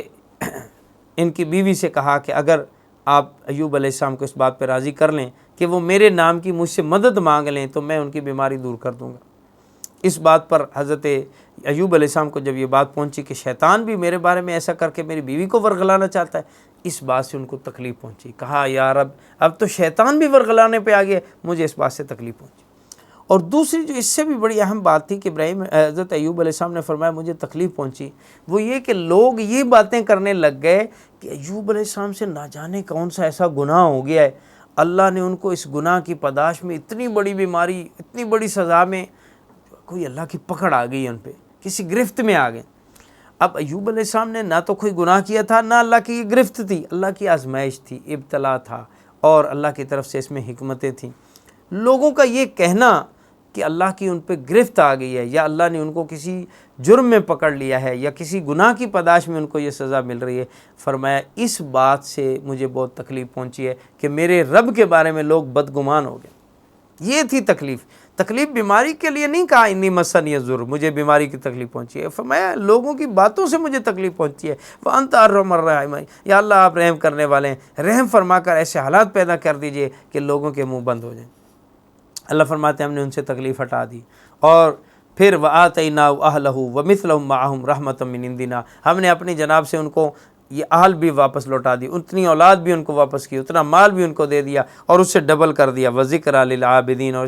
اس واقعہ میں عبادت گزار بندوں کے لیے بڑی نصیحت ہے یہ جو صبر کرتا ہے اللہ تعالیٰ اس کے لیے راہیں کھول دیتے ہیں۔ پھر اسماعیل علیہ السلام، ادریس علیہ السلام، ذوالکفل کا تذکرہ کیجئے، اور فرمایا ہم نے ان سب کو اپنی رحمتوں میں داخل کیا، یہ سب نیک لوگ تھے۔ اور پھر مچھلی والے کا ذکر کیجئے، جب وہ غصے ہو کر ناراض ہو کر چلا گیا اور فظن ان لن نقدر علیہ، اس کو خیال ہوا تھا شاید ہم اس کو نہیں پکڑیں گے، اس کی گرفت نہیں ہوگی اس بات پر۔ پھر جب ہم نے اس کو پکڑا اور مچھلی کے پیٹ میں ڈالا اور وہ مچھلی کے اندھیروں میں ہمیں پکارتا رہا، اللہ الہ الا انت سبحانک انی کنت من الظالمین، اور یہ پکارتا رہا یا اللہ تیرے سوا کوئی معبود نہیں، اور اگر تو نے مجھے اس سے آزاد نہ کیا تو میں خسارے والوں میں سے ہو جاؤں گا۔ یہ دعا مانگتے رہے تو فاستجبنا لہ ونجیناہ من الغم، اللہ فرماتے ہم نے ان کی دعا قبول کی، ان کو اس غم سے نکالا، اور مومنوں کو ہم اسی طرح نجات دیا کرتے ہیں۔ تو حضرت یونس علیہ السلام مچھلی کے پیٹ سے باہر آئے، ان کا یہ واقعہ۔ وزکریا اذ نادی ربہ، زکریا علیہ السلام کا تذکرہ کرو جب وہ اپنے رب کو پکار رہے تھے کہ یا اللہ مجھے اکیلا نہ چھوڑ، مجھے بھی کوئی وارث عطا فرما، بیٹا عطا فرما۔ ہم نے ان کی دعا سنی، یحییٰ علیہ السلام عطا کیے، نیک اولاد انہیں دی، اور پھر وہ نیکی میں آگے بڑھنے والے تھے۔ اور اسی طرح تمام لوگوں کے بارے میں فرمایا انہم کانوا یسارعون فی الخیرات یدعوننا رغبا ورہبا وکانوا لنا خاشعین۔ فرمایا یہ جتنے انبیاء جن کا ذکر ہوا ہے یہ سارے کے سارے اللہ کے برگزیدہ وہ لوگ ہیں، نیکیوں میں بہت آگے بڑھنے والے، اللہ سے خوف بھی رکھتے ہیں، اللہ کی رغبت بھی رکھتے ہیں، خوف و خشیت بھی رکھتے ہیں، وَكَانُوا لَنَا خَاشِعِينَ، اور ہمارے سامنے ان کے دل جھکنے والے تھے۔ اللہ ان کا تذکرہ خیر و بلائی کے ساتھ کرتے ہوئے ہمیں اصل میں دعوت دیتے ہیں کہ تم بھی ان کے نقش قدم پر چلو۔ اسی کے ساتھ ہی فرمایا واللاتی احسنت فرجہا، اس خاتون کا ذکر کرو جس نے اپنی عصمت کی حفاظت کی تھی، فنفخنا فیہا من روحنا، ہم نے اپنی روح اس کے اندر پھونکی اور اس کے اندر بیٹا بنایا اس کا، اور اس بیٹے کو ہم نے اپنی قدرت کی نشانی بنایا۔ وہ پاک باز خاتون کون ہے؟ یعنی حضرت مریم ہیں۔ ان ہذہ امتکم امۃ واحدہ وانا ربکم فاعبدونی، فرمایا یہ امت، یہ دین، یقین رکھو یہ سب دین ایک ہی دین ہے اور میں تمہارا رب ہوں، میری عبادت کرو۔ وتقطعوا امرهم بینہم کل الینا راجعون، اللہ فرماتے ہیں لوگوں نے اپنے دین کو آپس میں ٹکڑے ٹکڑے کر کے بانٹ لیا، مگر سب ہمارے پاس لوٹ کر آنے والے ہیں۔ یعنی یہ انبیاء سب ایک دین پر تھے، بعد والے لوگوں نے اپنے اپنے دین الگ کر لیے اور اپنی اپنی ایک 1.5 اینٹ کی مسجد تعمیر کر کے اپنے آپ کو الگ الگ دین والا بنا لیا۔ وَمَن يَعْمَلْ مِنَ الصَّالِحَاتِ وَهُوَ مُؤْمِنٌ فَلَا كُفْرَانَ لِسَعْيِهِ وَإِنَّا لَهُ كَاتِبُونَ، اللہ فرماتے جو بھی نیک عمل کرے، جو بھی ایمان لائے، اس کی کوشش کو رائیگاں نہیں چھوڑا جائے گا، ہم نے سب کچھ لکھ رکھا ہے۔ وَحَرَامٌ عَلَىٰ قَرْيَةٍ أَهْلَكْنَاهَا أَنَّهُمْ لَا يَرْجِعُونَ، اور جس کسی بستی کے لوگوں کو ہم نے ہلاک کیا اس کے لیے ناممکن ہے کہ وہ پلٹ کر دنیا میں دوبارہ واپس آئے، دوبارہ نہیں آئیں گے۔ اس لیے اے موجودہ لوگوں، ان لوگوں سے نصیحت حاصل کرو جو گزر چکے ہیں، ان لوگوں سے نصیحت حاصل کرتے ہوئے تم عبرت حاصل کرو۔ اور اللہ تعالیٰ فرماتے ہیں ہم اسی طرح اس زمین کو چلاتے جائیں گے، دنیا اسی طرح آباد ہوتی ہوئی مرتی جائیں گے، کچھ آتے جائیں گے، حتیٰ اذا فتحت یاجوج و ماجوج، یہاں تک کہ قیامت کے قریب یاجوج ماجوج کا زمانہ آئے گا، ان کو کھول دیا جائے گا۔ پھر وہم من کل حدب ینسلون، ہر بلندی سے وہ پھسلتے ہوئے نظر آئیں گے، ایسے لگے گا جیسے ہر بلندی سے یہ ایک نہ ختم ہونے والی مخلوق ہے، چھوٹے چھوٹے یہ قدوں والے لوگ ہر طرف سے بڑھتے ہی جا رہے ہیں۔ واقترب الوعد الحق فإذا هي شاخصة أبصار الذين كفروا، اللہ فرماتے ہیں اللہ کا یہ وعدہ ان قریب پورا ہو جائے گا، اچانک یہ حالت ہوگی، لوگ جنہوں نے اپنے کفر اپنا رکھا تھا ان کی آنکھیں کھلی کی کھلی رہ جائیں گی، قیامت کی وہ بڑی بڑی علامتیں اور نشانیاں ان پہ ظاہر ہو جائیں گی۔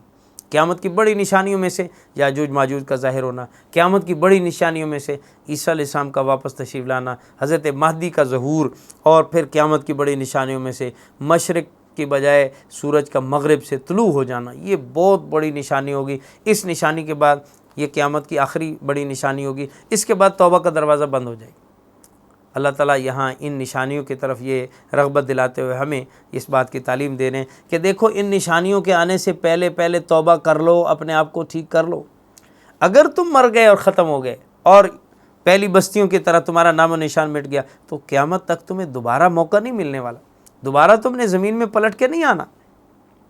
جتنے لوگ بھی گزر گئے اگر انہوں نے کوئی نیکی چھوڑی ہے تو ان کو نیکی کا اجر و بدلہ ملے گا، اور جن لوگوں نے برائیاں چھوڑی ہیں ان کا برائی کا بدلہ ان کو ضرور ملے گا۔ اور ہم اسی طرح آسمانوں کو لپیٹ دیں گے جیسے کاغذ کو گول کر کے لپیٹ دیا جاتا ہے، اس کو اللہ تعالیٰ فرماتے ہیں یوم نطوی السماء کطی السجل للکتب، جیسے کاغذ کو لپیٹ کر پہلے زمانے میں اس کو خط بنا کر اس کو ڈالا جاتا تھا، ایسے جیسے کاغذ لپیٹتے ہیں، فرمایا ہم آسمان لپیٹ دیں گے، زمین لپیٹ دیں گے، اور پھر کما بدأنا اول خلق نعیدہ،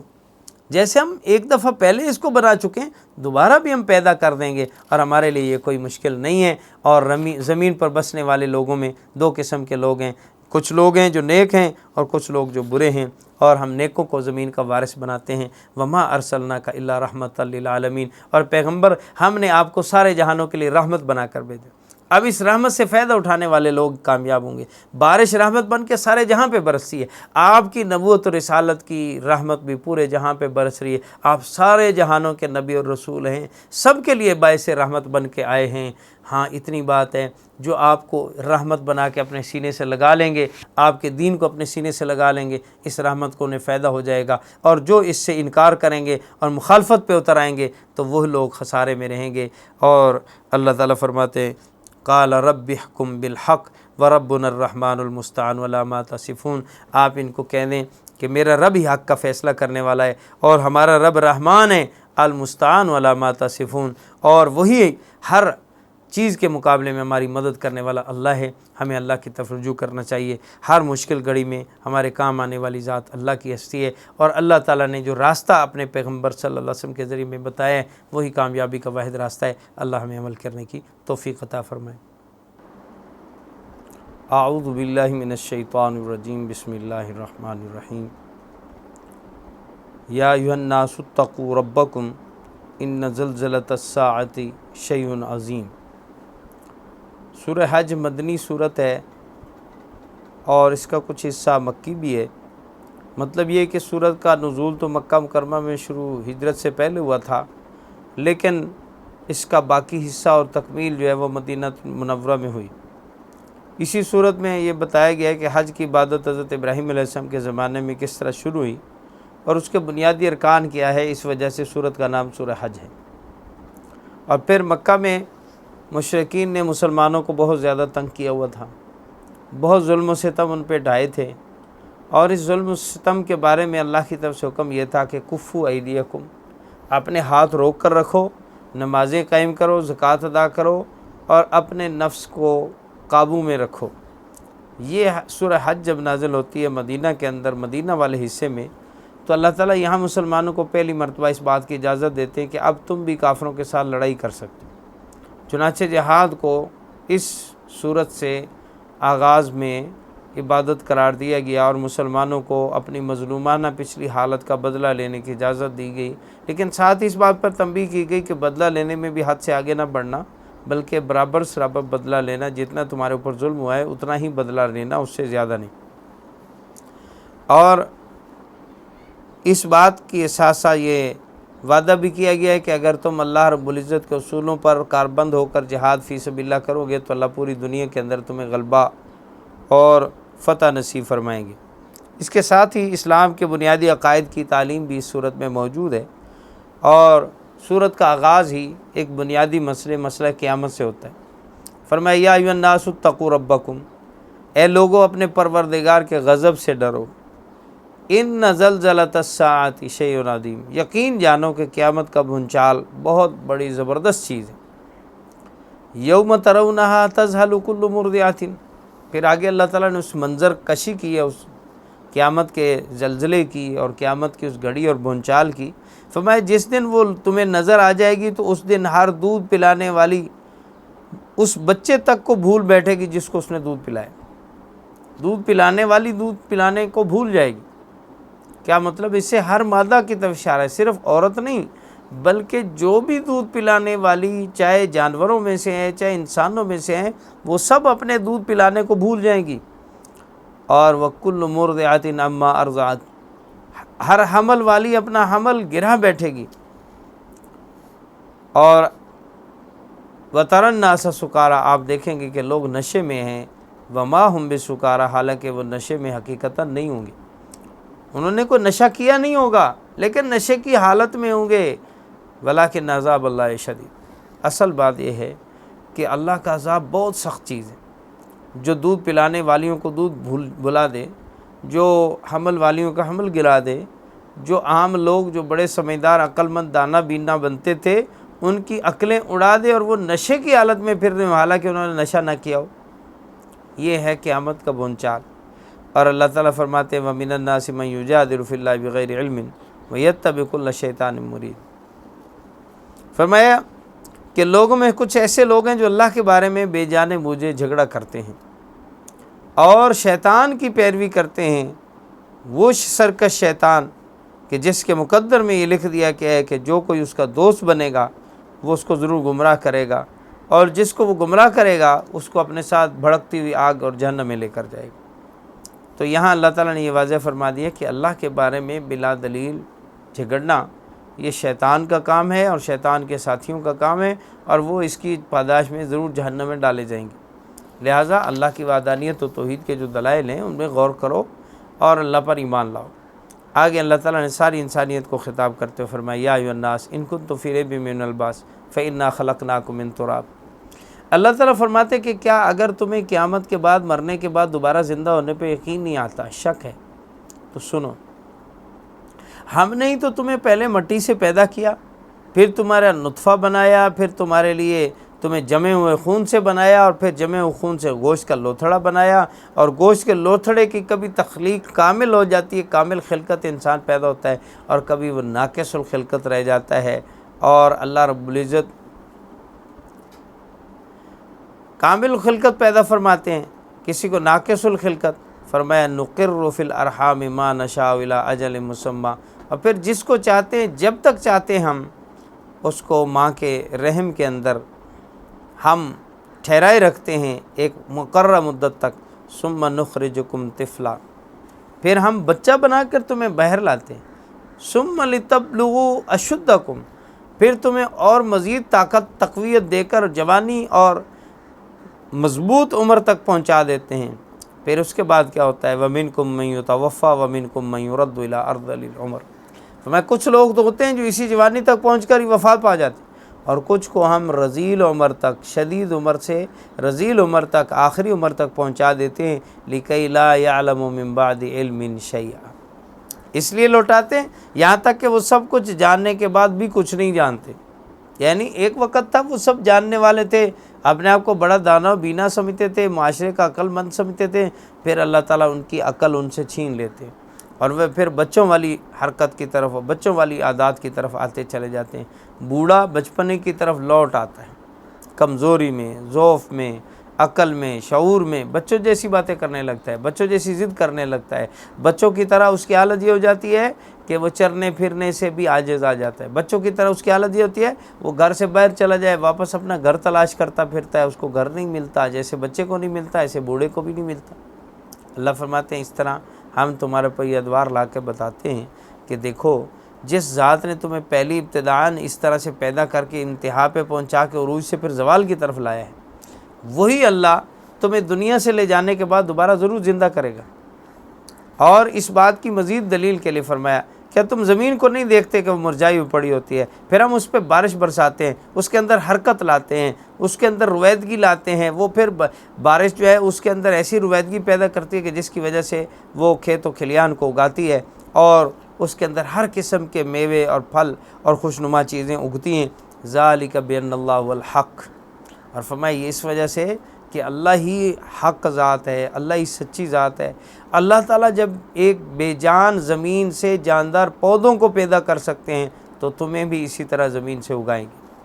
یعنی زمین سے تمہیں اسی طرح پیدا کریں گے۔ وَأَنَّهُ يُحْيِي الْمَوْتَى وَأَنَّهُ عَلَىٰ كُلِّ شَيْءٍ قَدِيرٌ، اور اللہ ہی یہ بات بتانا چاہتے ہیں کہ اللہ اسی طرح مردوں کو زندہ بھی کریں گے اور اللہ ہر چیز پہ قادر ہیں۔ اور جس ذات نے یہ سب کچھ کر دیا وَأَنَّ السَّاعَةَ آتِيَةٌ لَا رَيْبَ فِيهَا، اور فرمایا قیامت ضرور آ کر رہے گی اور اس میں کوئی شک نہیں۔ وَأَنَّ اللَّهَ يَبْعَثُ مَن فِي الْقُبُورِ، اور اس میں بھی کوئی شک نہیں کہ جو بھی قبر والے ہیں ان ضرور دوبارہ زندہ ہوں گے۔ اور لوگوں میں سے بعض لوگ ایسے ہیں جو اللہ کے بارے میں بغیر علم کے جھگڑا کرتے ہیں، لا ہدم ولا کتاب مبیر، نہ ان کے پاس کوئی ہدایت ہے نہ ہی ان کے پاس روشنی والی کوئی کتاب ہے۔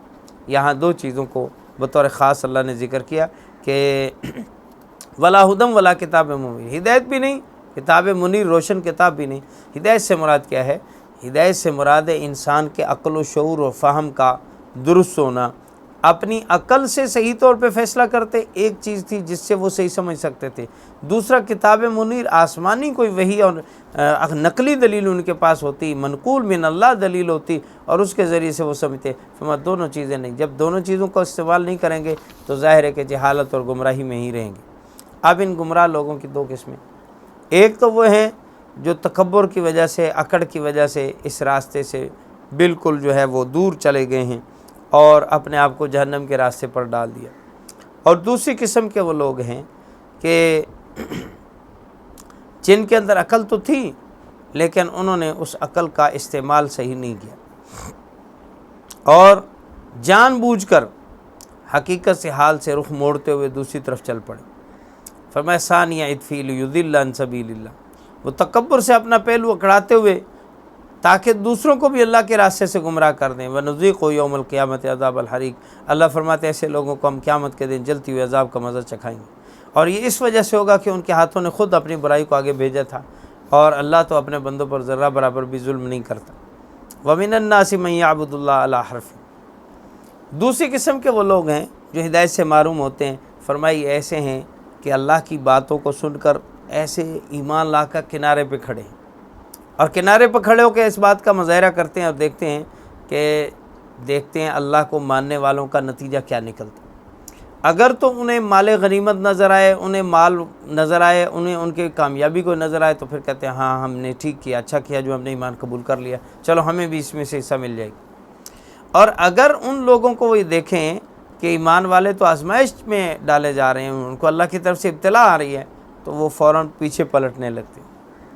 اللہ فرماتے ہیں کہ ان لوگوں کے ایمان کا کوئی اعتبار نہیں، جو کنارے پر کھڑے ہو کر ایمان کی حقیقت سے ناآشنا ہو کر بس ایمان والوں کا یہ مظاہرہ دیکھتے ہیں اور تماشا دیکھتے ہیں کہ اگر ایمان والوں کو کامیابی نظر آئے تو یہ کہتے ہیں بالکل ٹھیک ہوا، اچھا ہوا ہم نے یہ کیا، اور اگر ان کو ایمان والوں کے اوپر ابتلا و آزمائش آتی نظر آئے تو فوراً اپنا پینترا بدل کر رخ بدل لیتے ہیں۔ فرمایا یہ بھی گمراہ لوگ ہیں،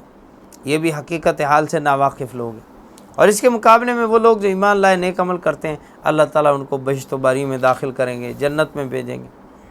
اور آگے فرمایا من کان یظن ان لن ینصرہ اللہ فی الدنیا والآخرہ فلیمدد بسبب الی السماء۔ نبی کریم صلی اللہ علیہ وسلم کے مخالفین کو اس میں بہت بڑی تنبیہ کی گئی، اور آپ علیہ السلام کے ماننے والوں کو اللہ تعالیٰ نے بڑی تسلی دی۔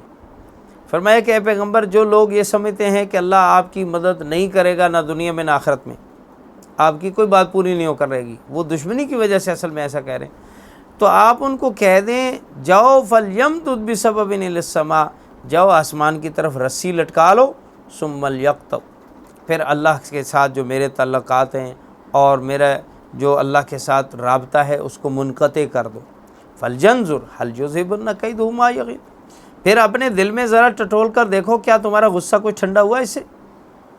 اصل میں یہ کلام جو کی جا رہی ہے کہ جاؤ اپنے دشمنوں سے کہہ دو آسمان کی طرف رسی لٹکائیں اور آسمان پہ جا کر میرا اللہ سے رابطہ کاٹ دیں، اگر وہ کر سکتے ہیں، اور اس تدبیر سے اگر ان کے دل ٹھنڈے ہوتے ہیں تو ایسا کر لیں۔ ظاہر ہے کہ ایسا نہیں کر سکتے، تو پھر ان کے بارے میں یہ کیوں کہا جا رہا ہے؟ ایک بات تو یہ کہ رسی تان کر رابطہ کاٹ ڈالنے کا یہ ایک عربی محاورہ ہے، اور اس سے مراد یہ ہے کہ اپنے آپ کو پھر گلا گھونٹ کر پھانسی دے دیں۔ جن کو یہ ہے کہ آپ کی اللہ مدد نہیں کریں گے، جاؤ پھانسی لے لو، مر جاؤ، کیونکہ اللہ نے تو مدد کرنے کا وعدہ کیا اور اللہ ضرور مدد کر کے رہیں گے۔ اگر تم نے مرنا ہے اپنے غصے میں تو خود اپنے آپ کو رسی سے باندھو، لٹک جاؤ، جھول جاؤ۔ دوسرا معنی یہ ہے اس آیت کی دوسری تفسیر حضرت جابر بن زید سے جو منقول ہے کہ نبی کریم صلی اللہ علیہ وسلم کو جو کامیابیاں حاصل ہو رہی تھی ان کا سرچشمہ وحی ہے، اور وحی الہی آسمان سے آتی ہے۔ اگر تم یہ سمجھتے ہو کہ اللہ کے نبی صلی اللہ علیہ وسلم کی کامیابیوں کو تم روک دو گے تو جاؤ آسمان سے آنے والی وحی کا رابطہ کاٹ دو۔ اب وحی کا رابطہ وہ کیسے کاٹ سکتے ہیں؟ ان کے اندر تو اس بات کی قدرت نہیں ہے، قوت نہیں ہے۔ لہٰذا مطلب یہ ہے کہ ایسے لوگوں کو مایوس ہو جانا چاہیے کہ جو یہ چاہتے ہیں کہ اللہ کے نبی صلی اللہ علیہ وسلم کی اللہ مدد نہ کریں نہ دنیا میں نہ آخرت میں، وہ مایوس ہو جائیں، اور اس مایوسی کا علاج کیا کریں؟ یا خودکشی کر کے مر جائیں یا اللہ کی وحی کو روک لیں، دونوں کام نہیں کر سکتے۔ کذالک انزلنا آیات بینات وان اللہ یہدی من یرید، اور فرمایا اسی طرح اللہ ضرور اپنی آیتوں کو کھول کھول کر اپنی نشانیوں کو بیان کرتا ہے اور جس کو چاہتا ہے ہدایت دیتا ہے، اور جس کو چاہتا ہے گمراہ کرتا ہے۔ پھر آگے فرمایا ان الذین آمنوا والذین ہادوا، بے شک وہ لوگ جو ایمان لائے اور جو یہودی ہیں، جو صابی ہیں، جو عیسائی ہیں، جو مجوسی ہیں اور جو مشرک ہیں، ان اللہ یفصل بینہم یوم القیامہ، ان میں سے ہر ایک اپنے اپنے گھمنڈ میں یہ ہے کہ ہم ہی صحیح ہیں، ایمان والے صحیح سمجھتے ہیں اپنے آپ کو، یہودی اپنے آپ کو صابی، اپنے آپ کو عیسائی، اپنے آپ کو مشرک، سب سمجھ رہے ہیں کہ ہم ٹھیک ہیں۔ تو اب دنیا میں اس کا فیصلہ یا تو دلائل سے ہو سکتا تھا، دلائل کے اوپر آنے کے لیے اور ماننے کے لیے تیار نہیں، تو پھر اس کا عملی فیصلہ کہاں ہوگا؟ فرمایا ان اللہ یفصل بینہم یوم القیامہ، اللہ پھر ان کا فیصلہ قیامت والے دن فرمائیں گے۔ ان اللہ علی کل شیء شہید، اور اللہ تو ہر چیز پر گواہ ہے ہی۔ اور آپ ان سے کہہ دیں کیا تم نے نہیں دیکھا کہ بے شک اللہ تعالیٰ کو سجدہ کرتا ہے جو کچھ آسمانوں میں جو زمین میں، سورج و چاند و ستارے اور پہاڑ بھی اللہ کو سجدہ کرتے ہیں، درخت بھی اللہ کو سجدہ کرتے ہیں، اور انسانوں میں سے بھی بہت سے انسان اللہ کو سجدہ کرتے ہیں، جھکتے ہیں، اس کی مانتے ہیں، اور بہت سارے ایسے بھی ہیں جن پر اللہ کا عذاب طے ہو چکا ہے۔ لہٰذا اللہ جس کو ذلیل کر دیں اس کو کوئی عزت نہیں دے سکتا۔ وَمَن يُهْنِ اللَّهُ فَمَا لَهُ مِن مُكْرِمٍ، جسے اللہ رسوا کر دے، جسے اللہ ذلیل کر دے، اس کو کون عزت دے سکتا؟ سارا ملک اور ساری ملت اور ساری دنیا بھی مل کر اس ذلیل انسان کو عزت نہیں دلا سکتا جس کو اللہ ذلیل کر دے۔ یہ دونوں باتیں آپس میں جمع ہیں۔ جیسے اللہ نے یہ فرمایا ہے کہ وَتُعِزُّ مَن تَشَاءُ، وہیں پر ساتھ فرمایا وَتُذِلُّ مَن تَشَاءُ، کہ جس کو چاہتا ہے وہ عزت دیتا ہے، تو وہی جس کو چاہتا ہے ذلت بھی دیتا ہے، ذلیل بھی تو وہی کرتا ہے، عزت وہی دیتا ہے۔ عزت کے خزانے اس کے پاس ہیں تو ذلت کے خزانے بھی اسی کے پاس ہیں، اور وہ جیسے چاہتا ہے ذلیل کرتا ہے۔ ان اللہ یفعل ما یشاء، بے شک اللہ جیسے چاہتا ہے کر گزرتا ہے۔ یہ آیت سجدہ ہے، اور اس پر سجدہ بھی جب اس کی تلاوت عربی زبان میں سنی جائے تو سجدہ تلاوت کرنا واجب ہوتا ہے۔ اب آگے اللہ تعالیٰ دو فریقین کا آپس میں تقابل بیان فرماتے ہیں، ایک کافر ہے، ایک مومن ہے۔ اللہ تعالیٰ فرماتے ہیں یہ دونوں جھگڑا کرنے والے اپنے رب کے بارے میں جھگڑ رہے، ایک مومن ہے، ایک فریق کافر ہے۔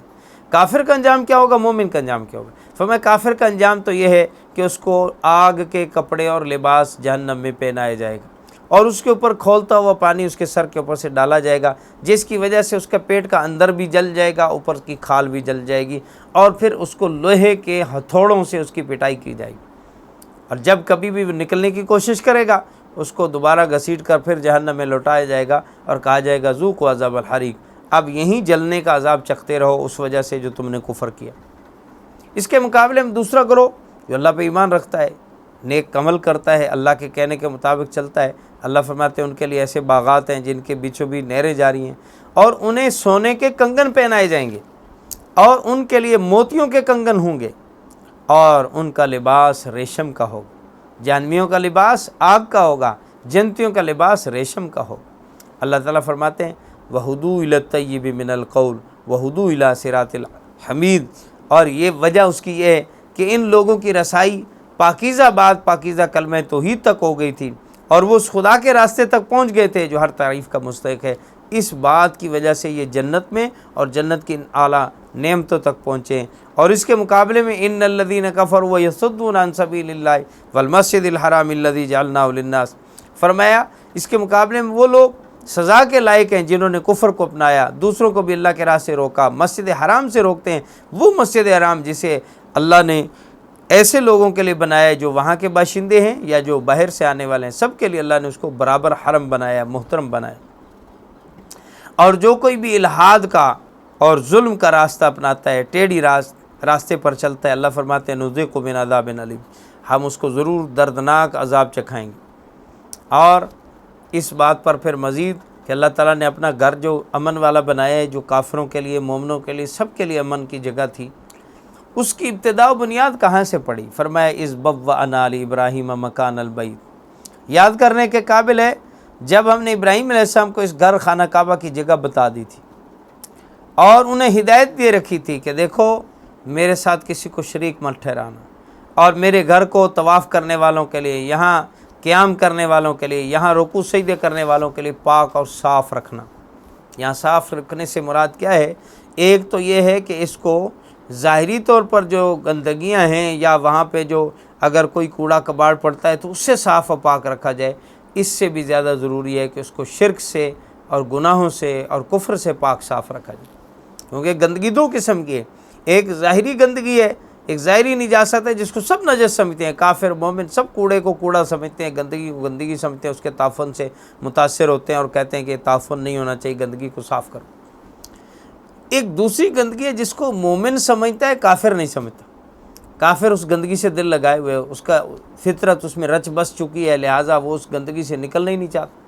ایمان والا اس گندگی کو، تعفن کو سمجھتا ہے، وہ کفر کی گندگی ہے، گناہوں کی گندگی ہے، اللہ کی نافرمانی کی گندگی ہے۔ اللہ نے اپنے پیارے خلیل حضرت ابراہیم علیہ السلام کو جو اس بات کا پابند کیا کہ آپ بیت اللہ کو پاک صاف رکھیے، اس سے مراد یہی تھا کہ اولاً شرک اور کفر اور گناہوں کی گندگی سے اس کو پاک کیجیے، اور ثانیاً اس کو ظاہری نجاستوں سے بھی پاک رکھیے، اور پھر اس کی پاکیزگی اور صفائی کے بعد جب آپ بیت اللہ بنا چکے تو وَأَذِّن فِي النَّاسِ بِالْحَجِّ،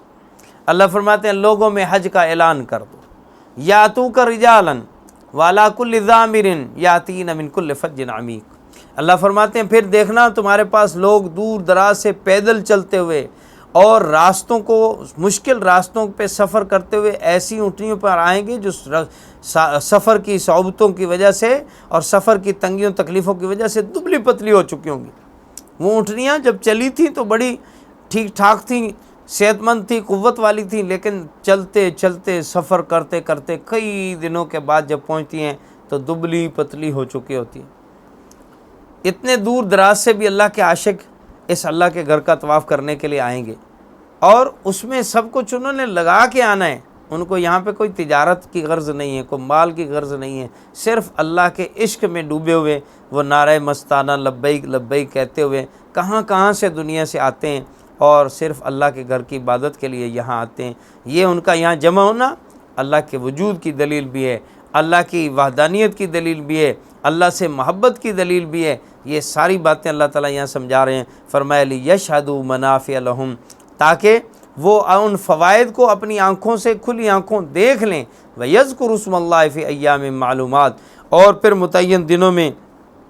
اللہ کا نام ذکر کریں جو اللہ تعالیٰ نے ان کو چوپائے عطا فرمائے ہیں، ان کے اوپر بھی اللہ کا نام لے کر ان کو ذبح کریں۔ فَكُلُوا مِنْهَا وَأَطْعِمُوا الْبَائِسَ الْفَقِيرَ، اور فرمایا پھر اللہ کے نام پہ جب جانوروں کو یہاں کر ذبح کریں، اس ذبح شدہ جانوروں میں سے خود بھی کھائیں اور کمزور اور نحیف قسم کے محتاج و تنگ دست لوگوں کو بھی کھلائیں، فقیروں کو بھی کھلائیں۔ ثُمَّ لْيَقْضُوا تَفَثَهُمْ، پھر جب یہ قربانی کر چکیں تو پھر انہیں چاہیے کہ اس کے بعد اپنی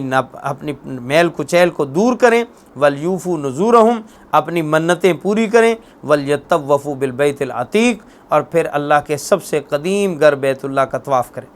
دراصل اس میں مناسک حج کی طرف اشارہ ہے۔ اللہ تعالیٰ یہاں یہ فرما رہے ہیں کہ ہم نے اس لیے ان کو بیت اللہ کی طرف بلایا، یہاں آ کر ایک تو اللہ کی بڑائی و عظمت کو بیان کریں، اللہ کی طرف سے ملنے والے جو روحانی منافع ہیں وہ اپنی آنکھوں کے مشاہدے سے دیکھیں گے۔ حج والے لوگ جب حج کرنے جائیں گے تو ان کو روحانی منافع اپنی بصیرت سے، اپنی عقل سے، اپنی سوچ سے خود ہی نظر آئیں گے، واقعی یہاں آ کر بہت فائدہ ہوا، اللہ رب العزت کا بڑا قرب ہمیں ملا، اللہ کی رضا ہمیں حاصل ہوئی۔ آنکھیں ان کی ٹپک کر بتائیں گی، ان کے آنسو بتائیں گے کہ واقعی یہاں روحانیت ہے، یہاں روحانیت ہے، یہاں روحانیت کا سرچشمہ ہے۔ بیت اللہ کو دیکھیں گے تو انہیں اللہ کی تجلی اعظم کا وہ مشاہدہ حاصل ہوگا کہ جو سنگ دل سے سنگ دل انسان کو بھی پگھلا کے رکھ دے اور اللہ کا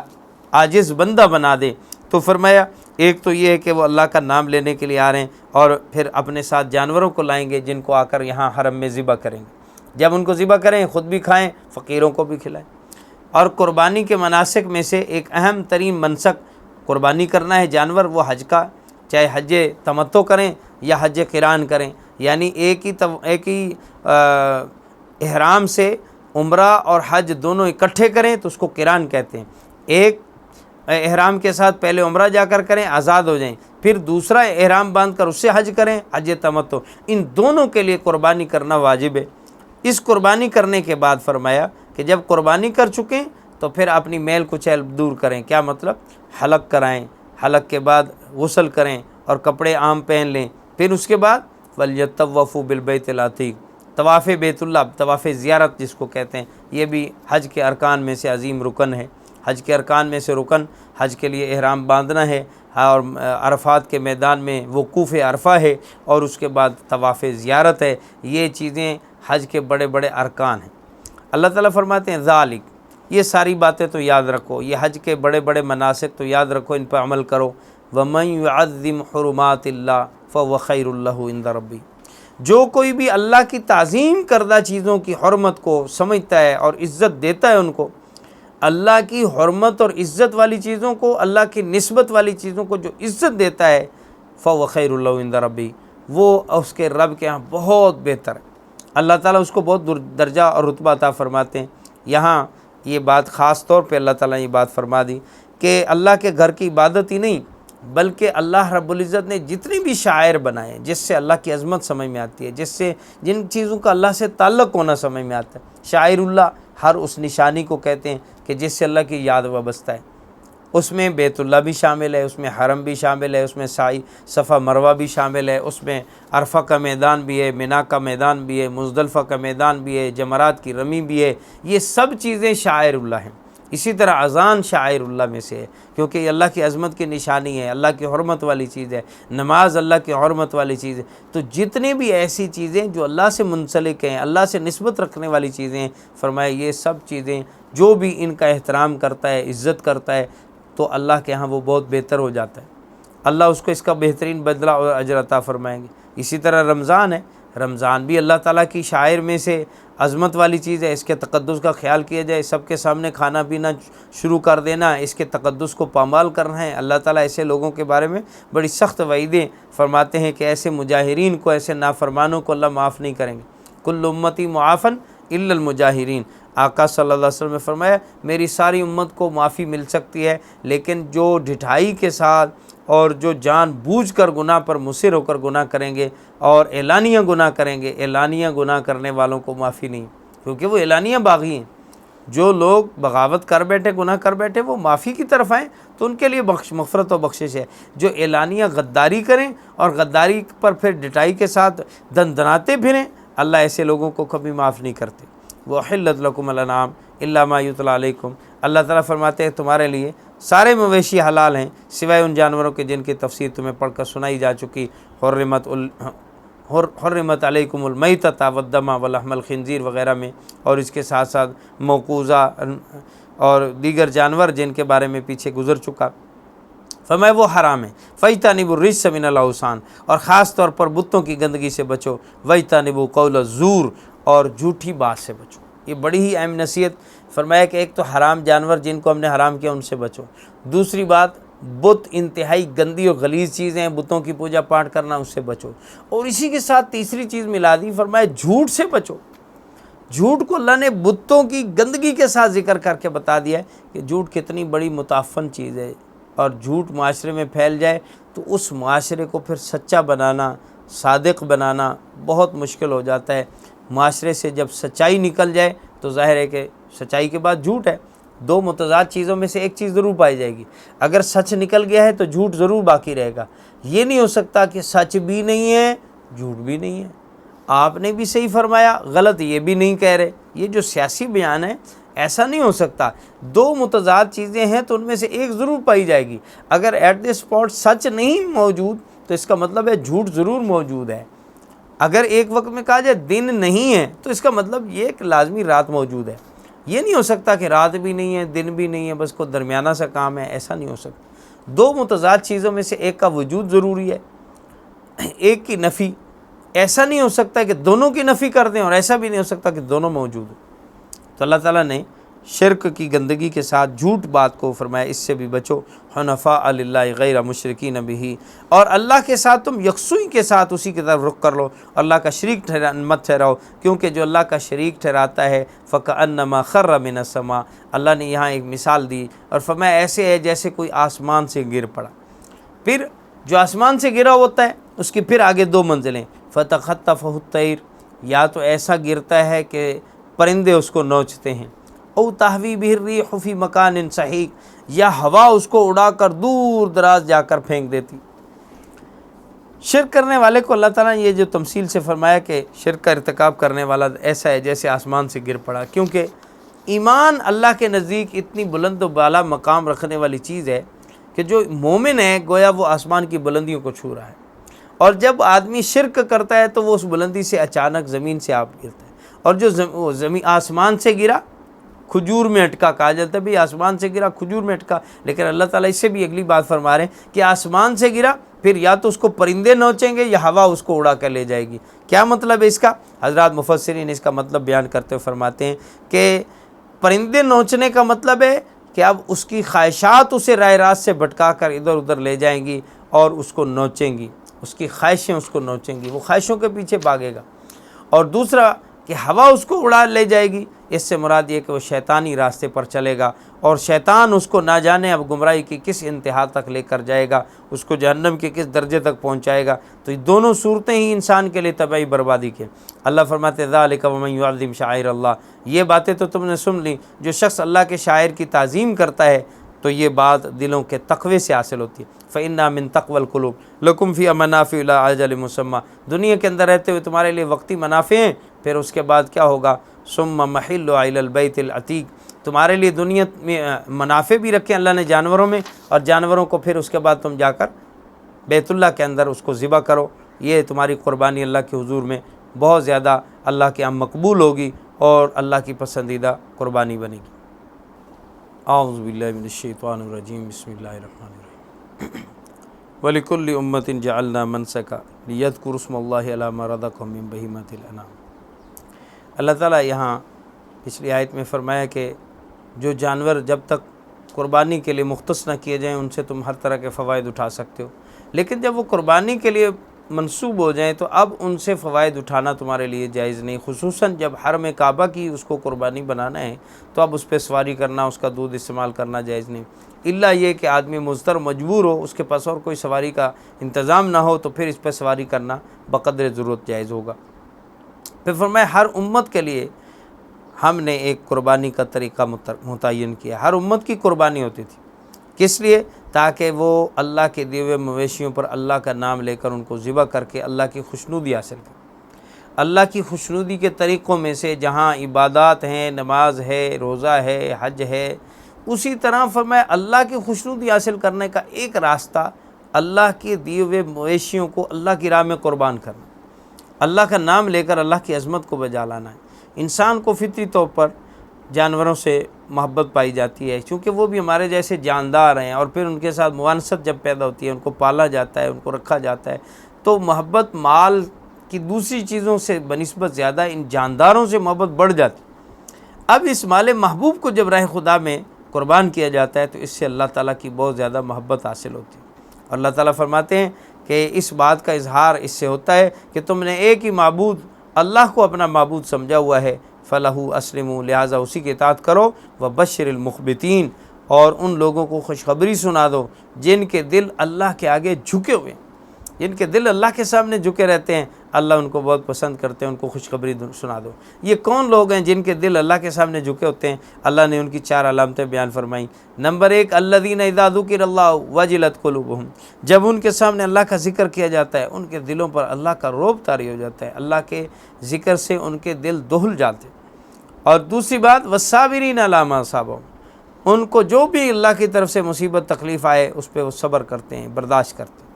تیسری بات، نماز قائم کرتے ہیں۔ چوتھی بات، اللہ کے دیے میں سے خرچ کرتے ہیں۔ فرمایا جن کے اندر یہ 4 علامتیں پائی جائیں یہ مخبتین ہیں، ان کے دل اللہ کے سامنے جھکنے والے ہیں، یہ اللہ کے پیارے ولی ہیں۔ اور اس کے بعد فرمایا والبدن جعلناها لکم من شعائر اللہ، اور قربانی کے جو جانور اونٹ اور گائے ہیں ان کو بدنہ کہا جاتا ہے، یہ بھی اللہ کے شاعر میں سے ہیں، یہ بھی اللہ کی عظمت کی نشانیوں میں سے ہیں، اور جو کوئی اللہ کی عظمت کی نشانیوں کی کا پاسداری کرتا ہے تو اللہ رب العزت اس سے بہت خوش ہوتے ہیں۔ تو ان کا اللہ کے شاعر میں سے ہونا اور یہ تمہارے لیے بہت بہتر ہیں۔ فَاذْكُرُوا اسْمَ اللَّهِ عَلَيْهَا صَوَافًا، ان پر اللہ کا نام لو جب ان کو قطار میں کھڑا کرو۔ قطار میں کھڑا کرنا اصل میں اشارہ ہے اس بات کی طرف کہ اونٹوں کو عموماً ذبح کرنے کا طریقہ یہ ہوتا تھا کہ کئی اونٹوں کو قطار میں لگا دیا جاتا، پھر ایک نیزے والا آدمی اللہ کا نام لیتا ہوا نیزے کے ساتھ اس کو کھڑے کھڑے ذبح کرتا جاتا، جس کو نہر کہا جاتا، نہر کرتے جاتے۔ پھر وَإِذَا وَجَبَتْ جُنُوبُهَا، جب ان کی پیٹھ لگ جائے اور وہ زمین پہ آ لگیں، فَكُلُوا مِنْهَا وَأَطْعِمُوا الْقَانِعَ وَالْمُعْتَرَ، فرمایا خود بھی اس میں سے کھاؤ اور ایسے ضرورت مندوں کو بھی کھلاؤ جو اپنی حاجت و ضرورت تمہارے سامنے ظاہر نہیں کرتے، اور ان کو بھی کھلاؤ جو ضرورت ظاہر کرتے ہیں۔ کذالک سخرناہا لکم، اسی طرح ہم نے ان جانوروں کو تمہارے لیے مسخر کر دیا تاکہ تم شکر ادا کرو۔ اور قربانی کا عظیم منصب اور مقصد کیا ہے؟ اللہ فرماتے ہیں نہ تو اللہ تک تمہارے گوشت پہنچتے ہیں، نہ تمہارے خون پہنچتے ہیں، بلکہ اللہ تک پہنچنے والی چیز تمہارا تقوی اور تمہارا خلوص ہے۔ اللہ تمہارا خلوص دیکھنا چاہتے ہیں کہ کس خلوص نیت سے تم نے جانور کو ذبح کیا اور اللہ کی راہ میں قربان کیا۔ کذالک سخرھا لکم لتکبروا اللہ علی ما ھداکم، اللہ فرماتے ہیں اسی طرح جانوروں کو تمہارے تابع ہم نے بنا دیا، تمہارے کام میں لگا دیا، تاکہ تم اللہ کا نام ان پر اس طریقے کے مطابق لو جیسے کہ اللہ نے تمہیں سکھایا ہے۔ اللہ نے سکھایا ہے کہ ذبح کرتے ہوئے اللہ کی تکبیر بلند کرو ان پر، اور جو اچھے طریقے سے نیکی کا کام کرتے ہیں، خوش اسلوبی سے نیک عمل سر انجام دیتے ہیں، وہ اللہ کو بہت پسند ہیں، ان کو خوشخبری سنا دو۔ اس کے بعد ایمان والوں کو اللہ تعالیٰ نے ایک خوشخبری یہ سنائی کہ اللہ نے تمہارے دفاع کی ذمہ داری لے لی۔ ان اللہ یدافع عن الذین آمنوا، بے شک اللہ ان لوگوں کا دفاع کرے گا جو ایمان لائے ہیں، اور یقین رکھو لا یحب کل خوان کفور، اللہ کسی دغا باز کو اور ناشکرے کو پسند نہیں کرتا۔ یہ اس سوال کا جواب تھا کہ اللہ کے ماننے والے بندے، ایمان والے جو ہیں، ان پر تو مصائب و تکالیف آ رہے ہیں، اور اللہ کے انکاری اور ناشکرے لوگ کافر دندناتے پھر رہے ہیں، تو کیا یہ اللہ کے محبوب ہیں؟ اللہ کو پسند ہے جو اللہ نے ان کو ڈھیل دے رکھی؟ تو اللہ تعالیٰ اس کے جواب میں فرماتے ہیں کہ ان اللہ لا یحب کل خوان کفور، اللہ کسی بھی دغا باز کو اور ناشکرے کو بالکل پسند نہیں کرتے۔ ان کو مال دولت یا ڈھیل ملنا یہ پسندیدگی کی علامت نہیں ہے، بلکہ یہ اللہ کی ابتلاء و آزمائش کی علامت ہے، اور اللہ نے اجازت دے دی ہے ایمان والوں کو کہ وہ اب اپنے اس ظلم پر جو ان پر کیا گیا تھا اس کے بدلے میں قتال کریں۔ وَأَنَّ اللَّهَ عَلَىٰ نَصْرِهِمْ لَقَدِيرٌ، اور اللہ ان کی مدد و نصرت پر البتہ ضرور قادر ہے۔ وہ لوگ جو اپنے گھروں سے ناحق نکال دیے گئے اس جرم میں کہ انہوں نے ربنا اللہ کہا تھا کہ ہمارا رب تو اللہ ہے، اللہ تعالیٰ کے اس حکم کی وجہ سے وہ گھروں سے بے گھر کر دیے گئے، ان کو اذیتیں پہنچائی گئیں۔ آج ان کو اجازت دی جاتی ہے کہ وہ اپنے اس ظلم، اپنے اوپر ہونے والے اس ظلم کا بدلہ لے سکتے ہیں، لیکن بدلہ اتنا ہی لیں جتنا کہ ان پر ظلم ہوا ہے۔ اور دوسری بات ولولا دفع اللہ الناس بعضهم ببعض، اللہ جہاد کا فلسفہ بیان کرتے ہوئے فرماتے ہیں کہ ہم نے جو جہاد کی اجازت دی ہے اس کے پیچھے فلسفہ یہ ہے، اگر اللہ بعض لوگوں کو بعض کے ذریعے سے ختم نہ کرے تو لہدمت صوامع وبیع وصلوات ومساجد، تو فرمائے جتنے بھی عبادت خانے ہیں، چاہے وہ عیسائیوں کے صوامع اور بیع ہوں، چاہے وہ یہودیوں کی عبادت گاہیں صلوات ہوں، یا مسلمانوں کی مسجدیں ہوں، سبھی ویران ہو کے رہ جائیں، کیونکہ جو اللہ کے دشمن ہیں وہ اللہ کے نام پر بنی عبادت گاہوں کو ختم کر دیں گے۔ وہ یہ نہیں دیکھیں گے کہ یہ عیسائیوں کی ہے، یہ یہودیوں کی ہے، یہ مسلمانوں کی ہے، بلکہ وہ تو صرف اللہ کے نام سے ہی چڑھتے ہیں، تو اللہ کے نام پہ بنی ہر عبادت گاہ کو ویران کریں گے۔ اس لیے اللہ تعالیٰ نے تمہیں جہاد کی اجازت دی، اور ساتھ ہی یہ بھی بات فرمائی کہ وَلَا يَنْصُرَنَّ اللَّهُ مَن يَنْصُرُهُ، جو بھی اللہ کے دین کی مدد کرے گا اللہ اس کی مدد کرے گا۔ ان اللہ لقوی عزیز، اللہ بڑی قوت والے، غلبے والے۔ آگے اللہ تعالیٰ نے مسلمانوں کو مدینہ منورہ میں چونکہ حکومت عطا فرمائی، تو اسلامی ریاست کے بنیادی اغراض کیا ہیں، ریاست مدینہ کے اغراض کیا ہیں؟ اللہ تعالیٰ فرماتے ہیں الذین ان مکناہم فی الارض، وہ لوگ جن کو ہم روئے زمین پر حکومت دے دیں، ان کا کام یہ اقاموا الصلاۃ، نماز قائم کریں، خود بھی نماز پڑھیں، دوسروں کو بھی نماز پر لگائیں، وآتوا الزکوٰۃ، نظام زکوٰۃ قائم کریں، مالداروں سے زکوٰۃ وصول کرنا، غرباء تک زکوٰۃ پہنچانا، یہ نظام زکوٰۃ۔ وامروا بالمعروف، نیکی کا حکم دیں، نیکی کا صرف ترغیب نہیں، حکم دیں، آرڈر جاری کریں۔ ونہوا عن المنکر، اور برائی کو تاکید سے روک دیں۔ وللہ عاقبۃ الامور، اور تمام کاموں کا انجام تو اللہ ہی کے قبضہ قدرت میں ہے۔ یعنی ان کا کام ہے یہ ان کاموں کی کوشش کرنا، باقی انجام کیا ہوتا ہے، کیا واقعتاً وہ اس بات میں کامیاب ہو پاتے ہیں یا نہیں، یہ بات نہیں ہے۔ ان کا کام یہ ہے کہ روئے زمین میں سے کوئی خطہ بھی ملے تو اس پہ اللہ کا نظام چلائیں، اور اللہ کے نظام کے 4 بنیادی اصول: نماز قائم کرنا، زکوٰۃ ادا کرنا، امر بالمعروف، نہی عن المنکر۔ نماز اور زکوٰۃ سے مراد دراصل صرف نماز اور زکوٰۃ نہیں ہے، نماز سے مراد اللہ کے تمام حقوق کو بجا لانے کی محنت کریں۔ آتوا الزکوٰۃ میں صرف زکوٰۃ نہیں بلکہ بندوں کے تمام حقوق کو ادا کرنے کی کوشش کریں، اور عمل بالمعروف میں سارے نیکی کے کام آگے کہ ان کا حکم کرو کہ ہر نیکی قائم ہو جائے، اور برائی میں سے ہر برائی کو ختم کر دو اور روک دو۔ یہ جن کو بھی حکومت ملے ان کی ذمہ داری ہے۔ جو لوگ اس کی ذمہ داری کو نبھائیں گے وہ زمین پہ خلیفۃ اللہ ہیں، وہ اللہ کے نائب ہیں۔ اور جو لوگ ان ذمہ داریوں کو نہیں نبھاتے ہیں، صرف کلمہ پڑھ لیتے ہیں، صرف نعرہ لگا لیتے ہیں، صرف بات کرتے ہیں اسلام کی، دین کی، لیکن عملی طور پہ کوئی اس کے اقدامات نہیں کرتے ہیں، تو وہ خلیفۃ اللہ نہیں ہیں، بلکہ خود ان کی اپنی پکڑ اور سرزنش ہو سکتی۔ آگے اس لیے اللہ تعالیٰ نے فرمایا کہ اے پیغمبر صلی اللہ علیہ وسلم، اگر آپ کی قوم نے جھٹلایا، لوگوں نے جھٹلایا، تو آپ ان سے پریشان نہ ہوں، مخالفت کرنے والے ہمیشہ رہیں۔ جتنے بھی پہلے نبی گزرے، فقط کذبت قبلہم قوم نوح وعاد وثمود وقوم ابراہیم وقوم لوط واصحاب مدین وکذب موسیٰ، اللہ تعالیٰ نے سب کی فہرست گنا دی، سب لوگوں کی تکذیب ہوئی ہے، سب کو جھٹلایا گیا ہے۔ فَأَمْلَيْتُ لِلْكَافِرِينَ ثُمَّ أَخَذْتُهُمْ، اور میرا یہ دستور رہا ہے کہ میں سب کافروں کو ایک دفعہ ڈھیل دیتا ہوں، برے سے برے لوگوں کو میں موقع دیتا ہوں، پھر پکڑتا ہوں۔ میری شان اور یہ نہیں ہے طریقہ کہ بس ادھر برائی ادھر سزا، یہ اللہ تعالیٰ کا دستور نہیں ہے۔ اللہ کا دستور یہ ہے کہ اللہ ہر بڑے سے بڑے مجرم و باغی کو بھی سزا دینے سے پہلے مہلت دیتی۔ اور اس بات کو بیان کرتے ہوئے فرمایا کہ دیکھو، جو لوگ موجودہ لوگ ہیں، اگر یہ نصیحت حاصل کریں اور چاہیں کہ ہم فوری طور پہ اس بات کو سمجھ سکیں کہ کیا ہم پہ بھی عذاب آ سکتا ہے، فرمایا انہیں چاہیے جاؤ ذرا زمین میں دیکھو تو صحیح، فَكَأَيٍّ مِّن قَرْيَةٍ أَهْلَكْنَا، کتنی بستیاں ہم نے برباد کر دیں، وہی ظالمۃ، اور یہ بستیاں بڑی ظالم تھیں، رب کی نافرمان تھیں، وہی خاویۃ علی عروشہا، بعضی بستیاں ابھی بھی اپنی چھتوں کے بل گری پڑی ہیں، وَبِئْرٍ مُعَطَّلَةٍ، کتنے کنویں معطل ہوئے پڑے ہیں، وَقَصْرٍ مَشِيدٍ، کتنے ہی محل ہیں جو اب کھنڈرات میں تبدیل ہوئے پڑے ہیں، افلم یسیروا فی الارض، کیا یہ روئے زمین پہ چلتے پھرتے نہیں، فتکون لہم قلوب یعقلون بہا او آذان یسمعون بہا، کاش ان کے پاس ایسے دل ہوتے جس سے یہ بات سمجھ سکتے، ایسے کان ہوتے جس سے یہ خبریں سنتے، فإنہا لا تعمی الابصار، یہ آنکھوں کے اندھے نہیں ہیں بلکہ دراصل یہ دل کے اندھے ہیں۔ اگر یہ اس بات کو سمجھنا سیکھنا چاہتے ہیں تو ان کے لیے کوئی مشکل نہیں۔ اور موجودہ لوگ بھی پہلے لوگوں کی طرح کیا کرتے ہیں، عذاب میں جلدی مچاتے ہیں، حالانکہ اللہ اپنے وعدے کی خلاف ورزی تو نہیں کرتا۔ جب عذاب کا اللہ کا وعدہ آئے گا تو پھر کون سی ایسی بستی ہے جس کو اللہ نے عذاب کے لیے پکڑا اور وہ پھر باقی رہی ہو۔ اے ایمان، اے لوگو، انما انا لکم نذیر مبین، اے پیغمبر آپ ان کو پیغام دے دیں کہ میں تو اللہ کی طرف سے ڈرانے والا ہوں۔ جو لوگ ایمان لائیں گے ان کے لیے مغفرت بھی ہے، اللہ کی طرف سے پاکیزہ روزی بھی ہے، اور جو اللہ کا مقابلہ کریں گے، اللہ کی آیات کو ہرانے کی کوشش کریں گے، ان کے لیے جہنم ہے۔ اور آپ سے پہلے بھی کوئی رسول اور نبی ایسا نہیں بھیجا گیا مگر یہ کہ شیطان نے ضرور ان کی تمناؤں کے مقابلے میں اپنی طرف سے کچھ باتیں ملائیں،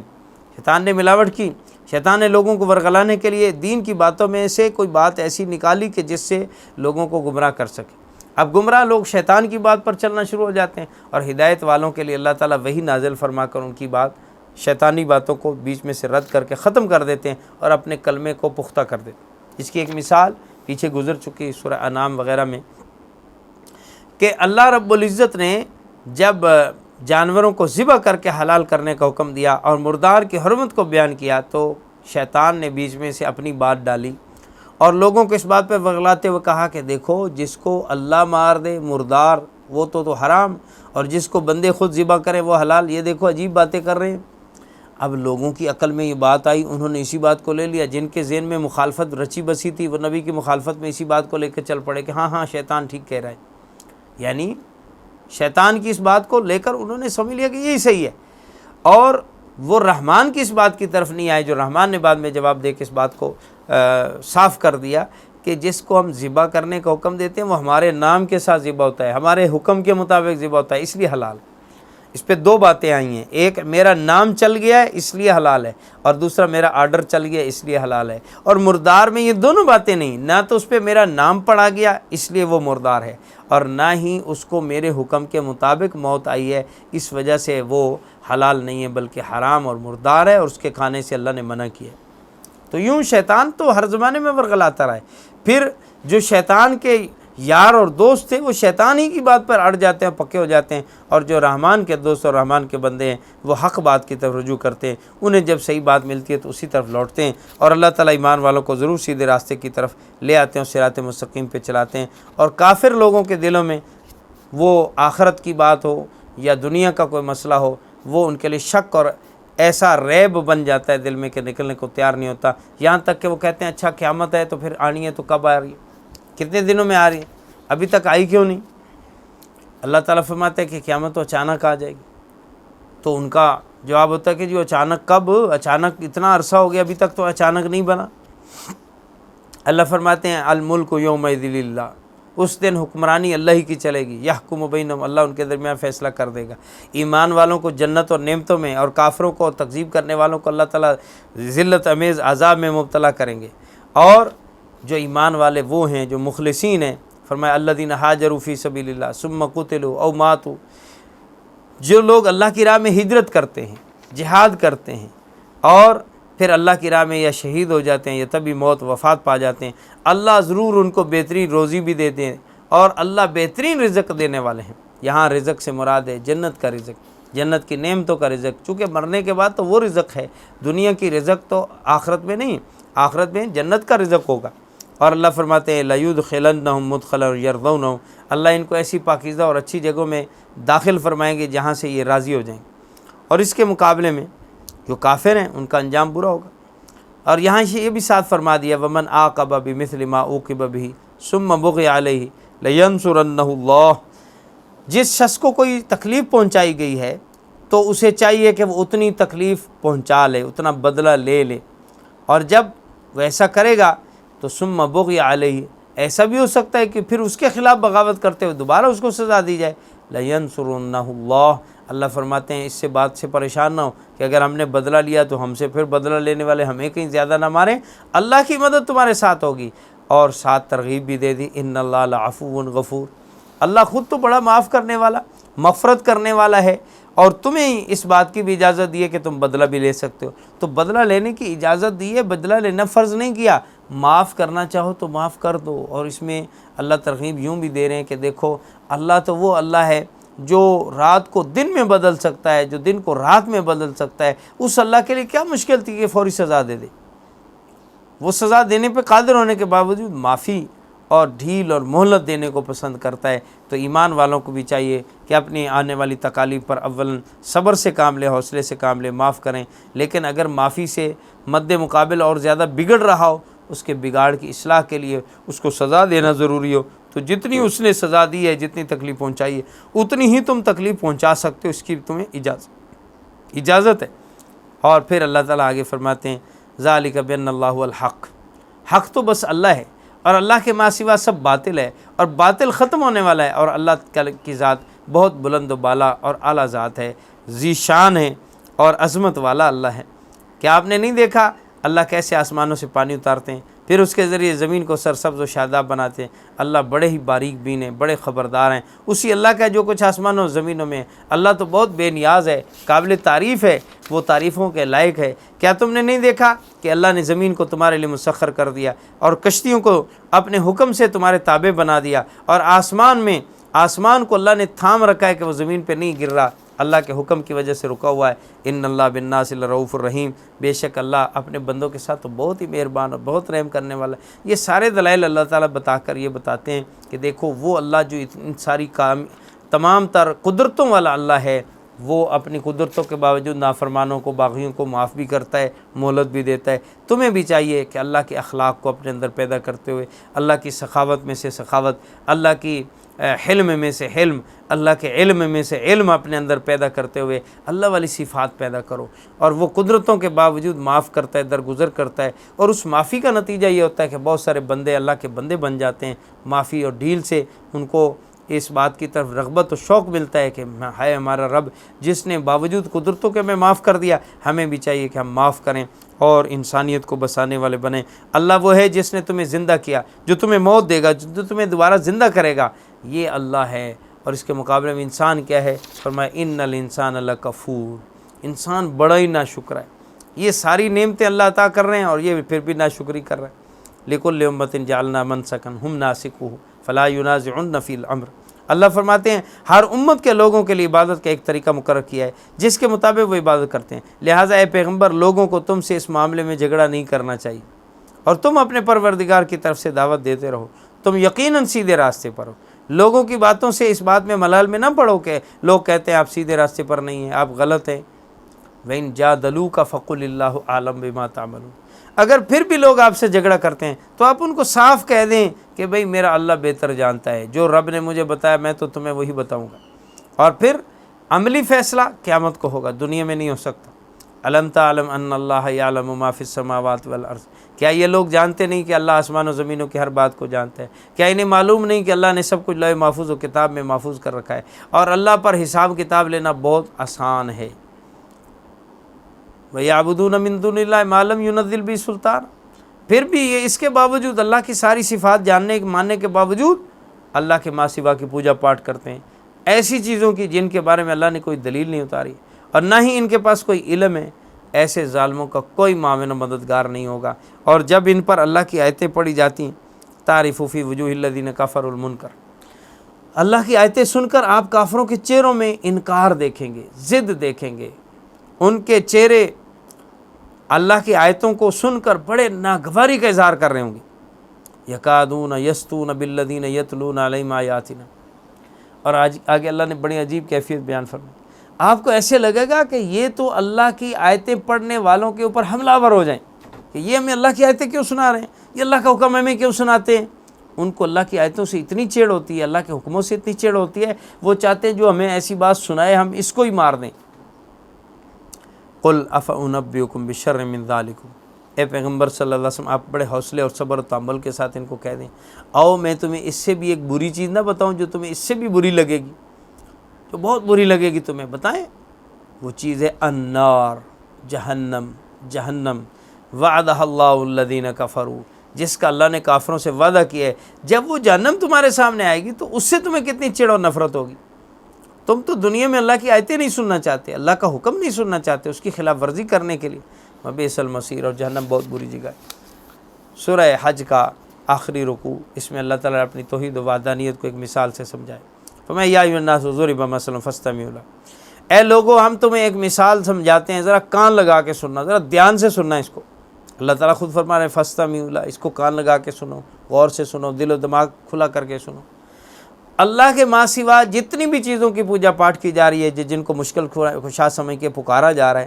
سب کے سب ایسے کمزور ہیں، لن یخلقوا ذبابا، اللہ فرماتے ہیں وہ مکھی بھی نہیں بنا سکتے، ایک مکھی بھی پیدا نہیں کر سکتے۔ ولو اجتمعوا لہ، اکیلے نہیں، سارے مل کر بھی ایک مکھی نہیں بنا سکتے۔ وَإِن يَسْلُبْهُمُ الذُّبَابُ شَيْئًا، اور اگر ایک مکھی ان سے کوئی چیز ان کے کھانے میں سے سامنے سے چھین کر لے جائے، لا يَسْتَنْقِذُوهُ مِنْهُ، اس مکھی سے چھڑا نہیں سکتے،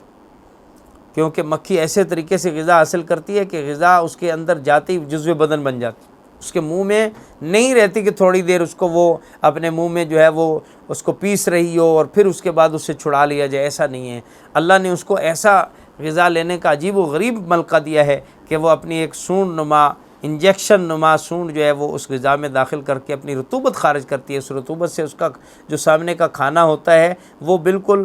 مائع شکل میں تبدیل ہو جاتا ہے، اور پھر وہ اس کو سرنج کی طرح کھینچ لیتی ہے اور بدن کے اندر شامل کر لیتی ہے۔ جب وہ بدن میں شامل کر لے، اب مکھی مر تو سکتی ہے، پس سکتی ہے، اس کا چھینا ہوا واپس نہیں لیا جا سکتا۔ لوگوں نے اس پر تحقیق کر کے دیکھ لی تو سائنسدانوں نے اس آیت کو پڑھ کر اور پھر یہ تحقیق کرنے کے نتیجے میں کہا واہ اللہ تیری بات پہ قربان جائیں، واقعی تیری باتیں کبھی جھوٹ ثابت نہیں ہو سکتی، غلط ثابت نہیں ہو سکتی، کہ آج کے دور میں مکھیوں کو بند کر کے بھی ان سے چھیننے کی کوشش کریں، نہیں چھین سکتی۔ اللہ نے چیلنج کیا،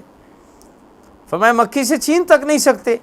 یہ سارے اللہ کے ماں سوا جتنے بھی مانگنے والے اور جن سے مانگا جا رہا ہے، ضعف الطالب والمطلوب، یہ مانگنے والے بھی کمزور، جن سے مانگا گیا وہ بھی کمزور۔ ما قدر اللہ حق قدری، اصل بات یہ ہے کہ انہوں نے اللہ کی صحیح قدر کو پہچانا ہی نہیں،